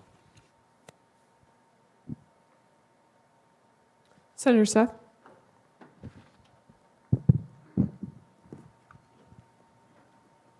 I would just like to say that I'm in full support of this bill. I mean, I am a co-sponsor on the bill, so I guess that follows that I would be in support of it. But I think this gives Civic Engagement Committee a lot more to do. I know in previous years, I've talked to members of Student Engagement Committee and not Civic Engagement. I don't know why I'm thinking Student Engagement. Sorry, y'all. Civic Engagement Committee, and I think they always felt kind of like, well, what do we do if it's not a like essentially like an election year? So I think this bill gives them a lot more flexibility to be involved, and I think it's really a really good bill for pushing for getting involved in local government, because that's where a lot of really important decisions get made. And so I think this is an excellent bill, and I fully support all of the legislation written here, and I would encourage you all to vote yes on it. I think it would give civic engagement some new purpose and more involvement with the city, which I think is something that we really need to work on, since we're such an integral part of Ames as the university. So I yield. Senator Brooke.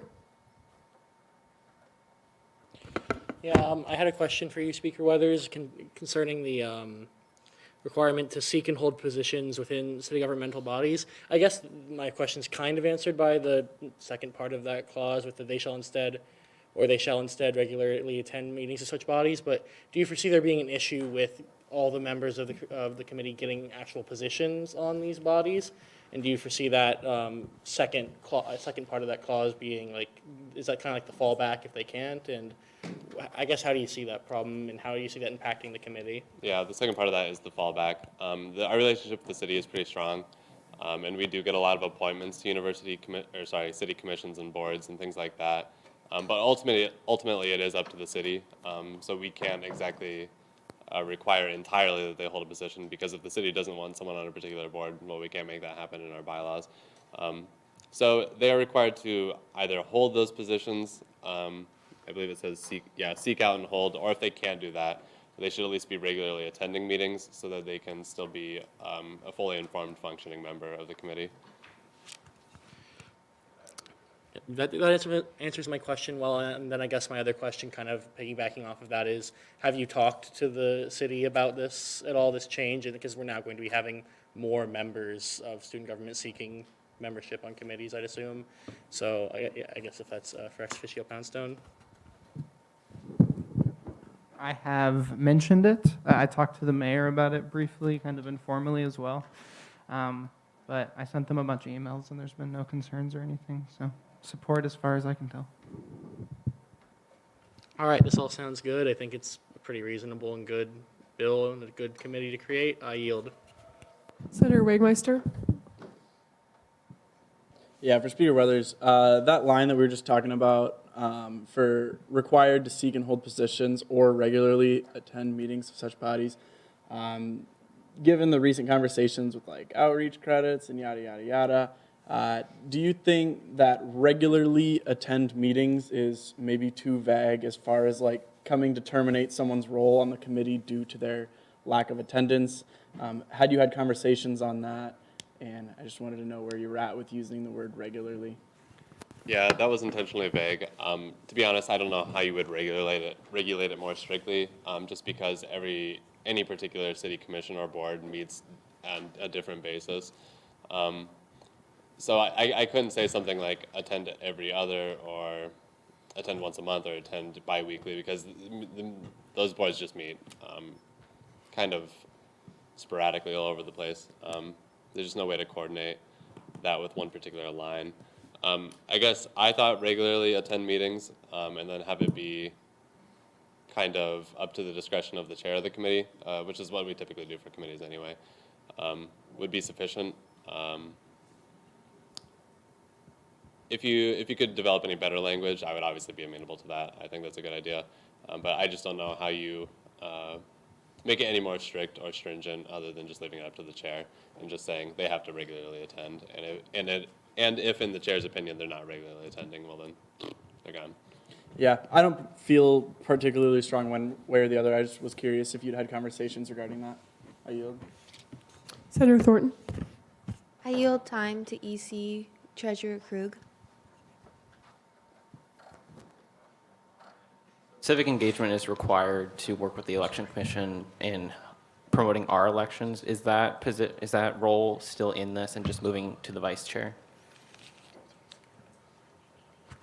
I wasn't aware of that, thank you. It's somewhere in here. My computer's not working, so I can't give you. So the Civic Engagement Vice Chair is required to engage and inform students about upcoming elections and various bodies of government that represent them. Insofar as that clause is interpretable, say that, yes. Okay. But I don't have that otherwise listed in here, no. Okay, thank you.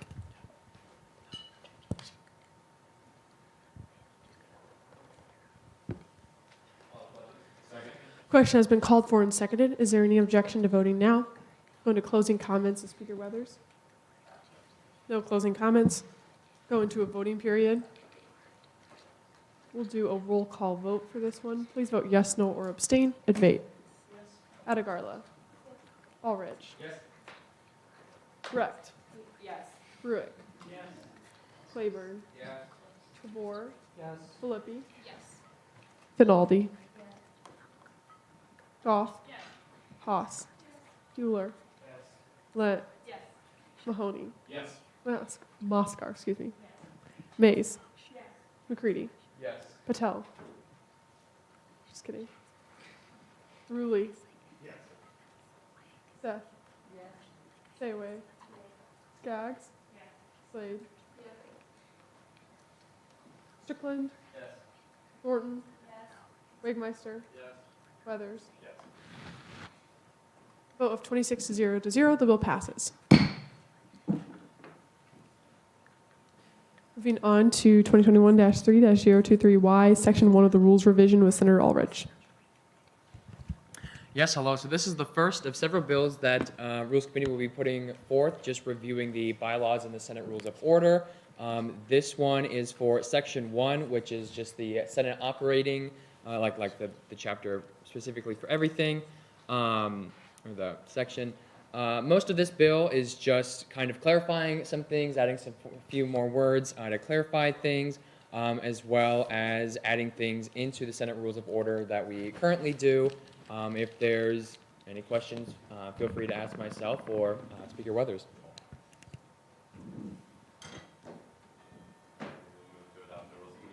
Is there a motion to adopt the Rules Committee amendments? Is there a second? All right. Going into a discussion period on the Rules Committee amendments. Speaker Weathers. Yeah, just so everyone's aware of what these are. We're just giving, basically we're giving Sustainability Committee a committee update at the start of the agenda where all the other committees do. And we're also codifying that Diversity Committee gets one in the proper spot. It's always had one, it's just been in a wonky spot, excuse me. Senator Seth. First of all, thanks for giving Sustainability Committee an update. Really appreciate that. I was a little sad when I didn't have one last year. Anyway, moving on. Would you take it as a friendly, so on the, I guess the first proposed enacted clause that we're voting on, would you take it as a friendly to correct the spelling of committee? Currently it says committee. Just yes, wanted to correct that. Okay, I yield. Question has been called for and seconded. This is on the amendment, this is just on the amendment, just so everyone is aware. We'll go into a voting period on the amendments. Unanimous consent has been called for. Is there any objection to confirming the amendments unanimously? Great, seeing no objections, amendments have been added. Back on the main motion. Senator Claiborne. I would like to give my time to Finance Director Zastro. Yeah, I'm thinking on the second page, the third enacted clause where it's talking about the speaker shall, I'm assuming this is under the duties of the speaker, shall be set by the speaker for programs. Could we add in compliance with student government contracts? I think that would be a good amendment. I yield. Been a motion. Is it reflected on the screen? There's been an amendment moved and seconded and is going to be reflected on the screen very shortly. We'll go into a discussion period. Question has been called for and seconded. Any objection to voting now? We'll go into a voting period on the amendment. Unanimous consent has been called for. Is there any objection to adding the amendment unanimously? Seeing none, the amendment has been added. Back on the main motion once again.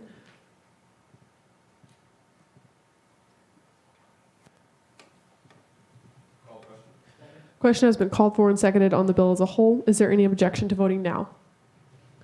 Any closing comments from Speaker or from Senator Ulrich? Go into a voting period.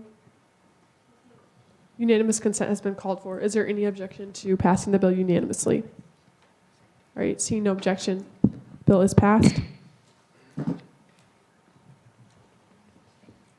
Now moving on to new business, 2021-3-024F, funding disc golf club with Senator Wagmeister.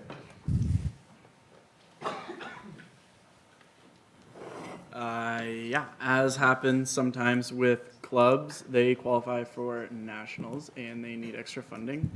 And that's what that looks like this is. I will yield my time to Finance Director Zastro. There are going to be some minor changes to this bill. Just to let you all know, we're anticipating those. You heard the man. We'll see them next week in Finance Committee and get to the bottom of those changes. I yield.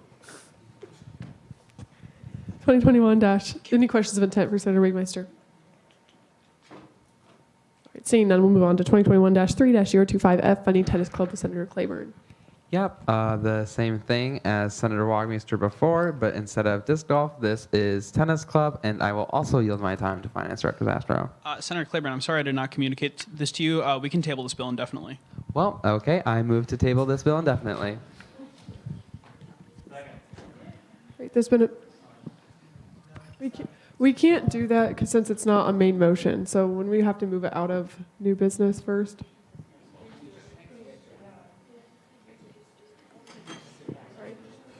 So why don't we do that next week? Is that okay? Okay. Are there any questions of intent? Moving on to 2021-3-039 SO, starting over with the financial agreement with Vice Speaker Advait.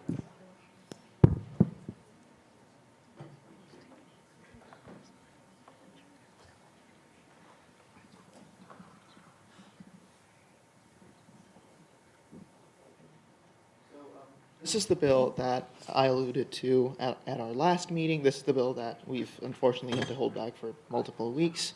This is the bill that's incorporating sort of something a lot of you have been saying, a lot of us have been talking about. It essentially does what it says. I'm going to keep what I say here really short. Essentially, for the sake of time, to allow for public engagement, to open this conversation up to the public, and to comply with our internal procedures. This is on the agenda today. I would like to stress that today we have a very mature, experienced Senate, about the most mature and experienced it is going to get. And I think it is in the best interest of students and us being good stewards of student interests for us to leverage that experience to figure out the best path forward. I guess I will close, just in closing, say that please do research, please read the contract. It is under governing documents in our shared drive, just so we can all be as informed as possible and do the right thing and serve students in the most accurate manner possible. Lastly, I am happy to make time if any of you want to have conversations with me. Again, please do reach out. It is important that we talk as much as we can. Questions of intent? Yeah. Would you yield your time? I'll yield for questions of intent, yes. I do not have a question of intent, but I would believe, can I speak? You have to ask like yes or no questions to be able, since this is new business. So you can't ask a question since you're not a member of the Senate body either. Would it be okay if you said something during your closing comments today? I would like to table it indefinitely. You can't make a motion when you're not a member of the body. I won't then. All right. Any questions of intent? Moving on to 2021-3-025. What letter is that? J, supporting student voting on Election Day with Senator Paulson, who is not here. Is there a Senator Speaker Weathers would be next. So yeah, Karen Kudrowski was here last week, and she talked about a resolution that was going through Faculty Senate to make Election Day practically serve as a prep week day on which there would be no exams or major assignments, and students would be excused if they were gone to go vote on Election Day. It's a very long resolution, but it's basically a carbon copy of the one that went through Faculty Senate, which is why it looks so long. The real meat of it is that second resolved clause there, asking for Election Day to be treated like a prep weekday, and then all those people that it'll be sent to. But this will be seen in SI committee, and we'll see it next week. All right, are there any questions of intent for Speaker Weathers? All right, with that, we'll move on to closing announcements. Are there any closing announcements from the back table? We'll just have you pass the microphone along if any of you do. Yeah, thank you, everybody. A lot of good discussion tonight. Really appreciate all my work for the year being done after those two bills got passed. That's the accumulation of a lot of our work and the work of my committee as well. So thank you to all the committee members who have put in so much effort over the past month or so to make sure that those bills are in a place where we don't have to have hours and hours of discussion. I really appreciate all that effort. One other thing I would like to mention is about the purpose of Senate as a deliberative body. I think as we found tonight, a good discussion is imperative to a healthy body making healthy choices. And so I would just like to discourage generally removing items from the agenda. I don't think that's an appropriate way to express your opinions. If your argument is strong enough that it'll win the day, that argument will be made. And removing something from the agenda I don't think is an appropriate way for a deliberative body to treat bills. So that's all I had to say. Appreciate all the work tonight. Thank you. I don't know. I turned that off.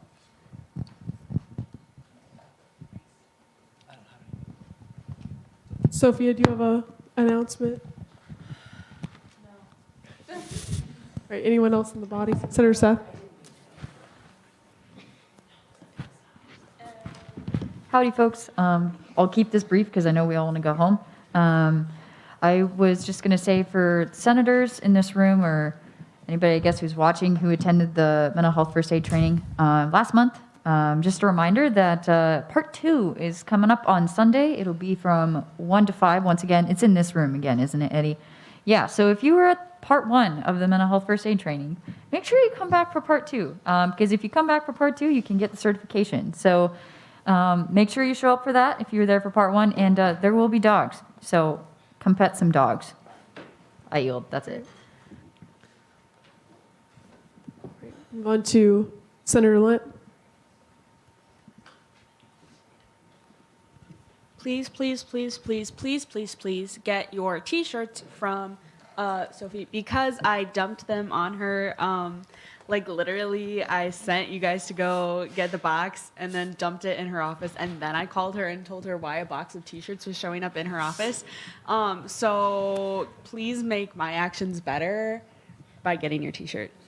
I'll be in tomorrow to get mine.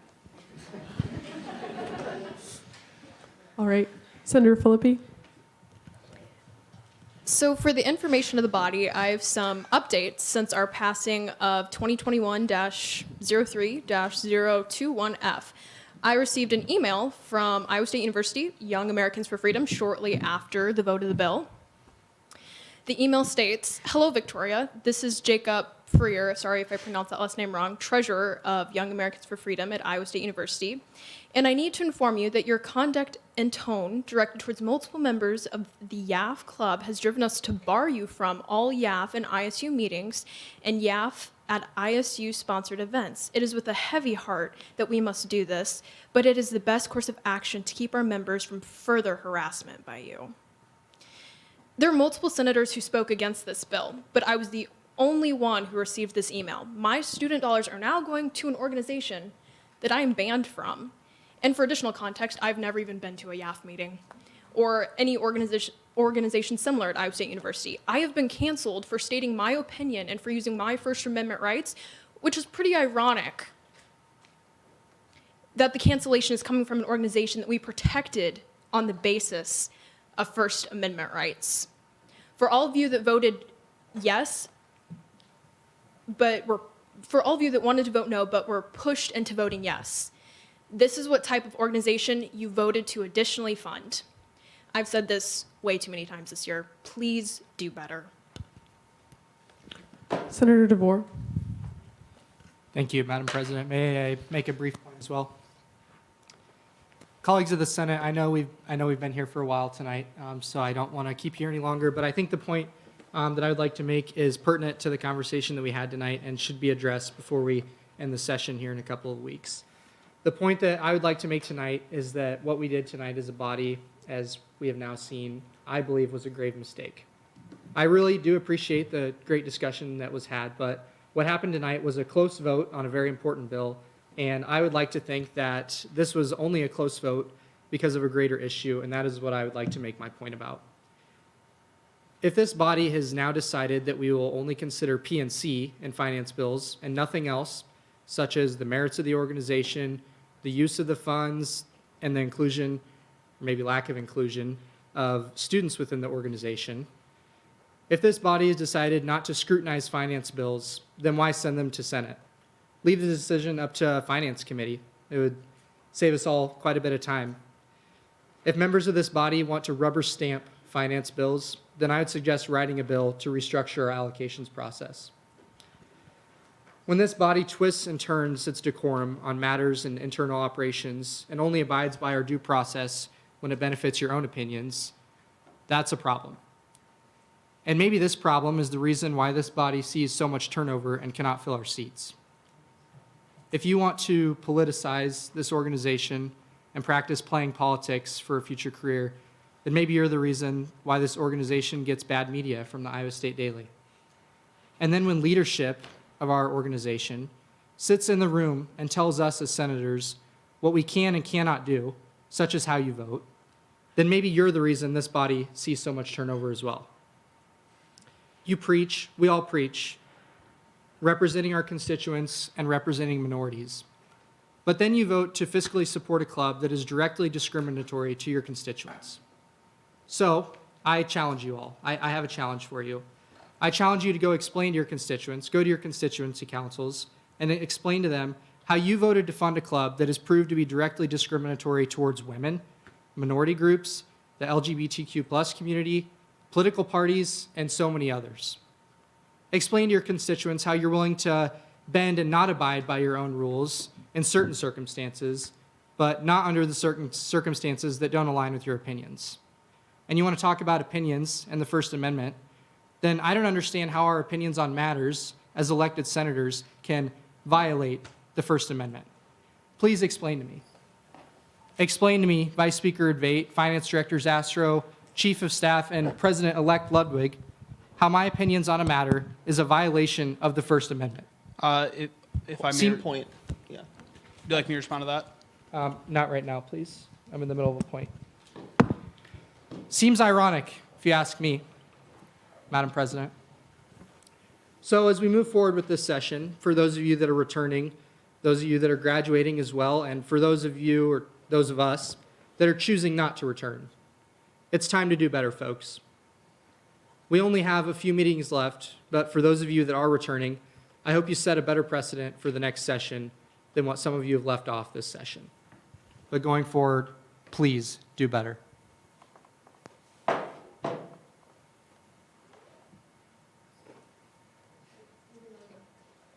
Moving on to closing comments from from Vice Speaker Advait and Speaker Weathers. Just have a couple of things to say, more on a personal note than anything else. I felt a lot of things today. I'm sure a lot of us had a lot of times we just wanted to run out of this room and keep running at some point over the meeting. But I guess what I'm coming down to is that Senate is unique. Senate is real. And it has real impacts on real people. It means real things. And I'm, frankly, coming out of this, I tend to, yes, was I uncomfortable at times today? Sure, I'm sure a lot of us were. I personally, I guess I'm grateful for the opportunity I have to be here. I think it's helping me grow as a person. This is what the real world is like. At least I genuinely do believe that. And I think today really highlighted that Senate is unique, Senate is real, and we have real impact. I guess those of you that are coming back, you're going to have an year of ups and downs, but I guess cherish the good stuff. And even when things feel off, at least in my personal experience, I found it long-term to be something that helped me grow and I think helped me deal with a wider range of emotions and feelings and a wider range of situations that I think I will face later in life. I will yield with that. Thank you. Have a good night. Okay, I'll be pretty brief. I feel a lot of the same emotions that most of you felt. I certainly sympathize with Senator Philippi and Senator DeVore's points. I think the larger issue is that the state legislature ties our hands, and I really regret that. I really wish we could have done differently. I wish, I'll yield on that a little bit, but I think that YAF was trying to provoke us into doing something that we're not allowed to do. I wish we could have done differently.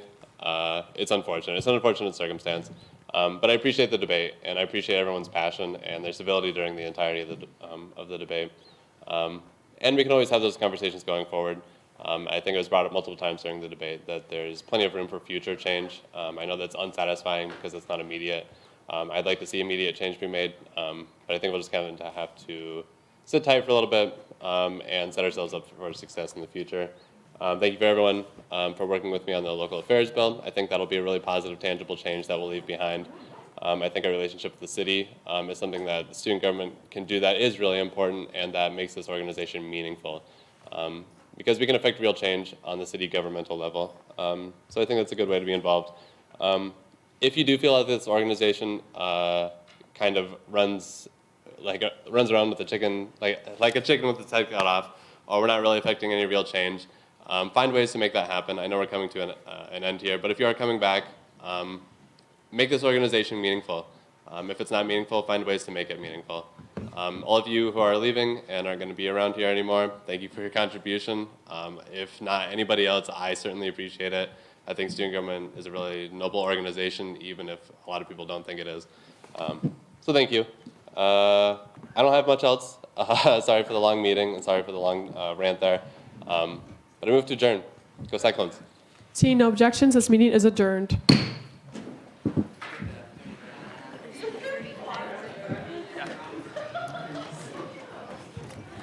Devin, would you like to know like the case law behind why we're state actors? Is that no, I understand this. I have a problem.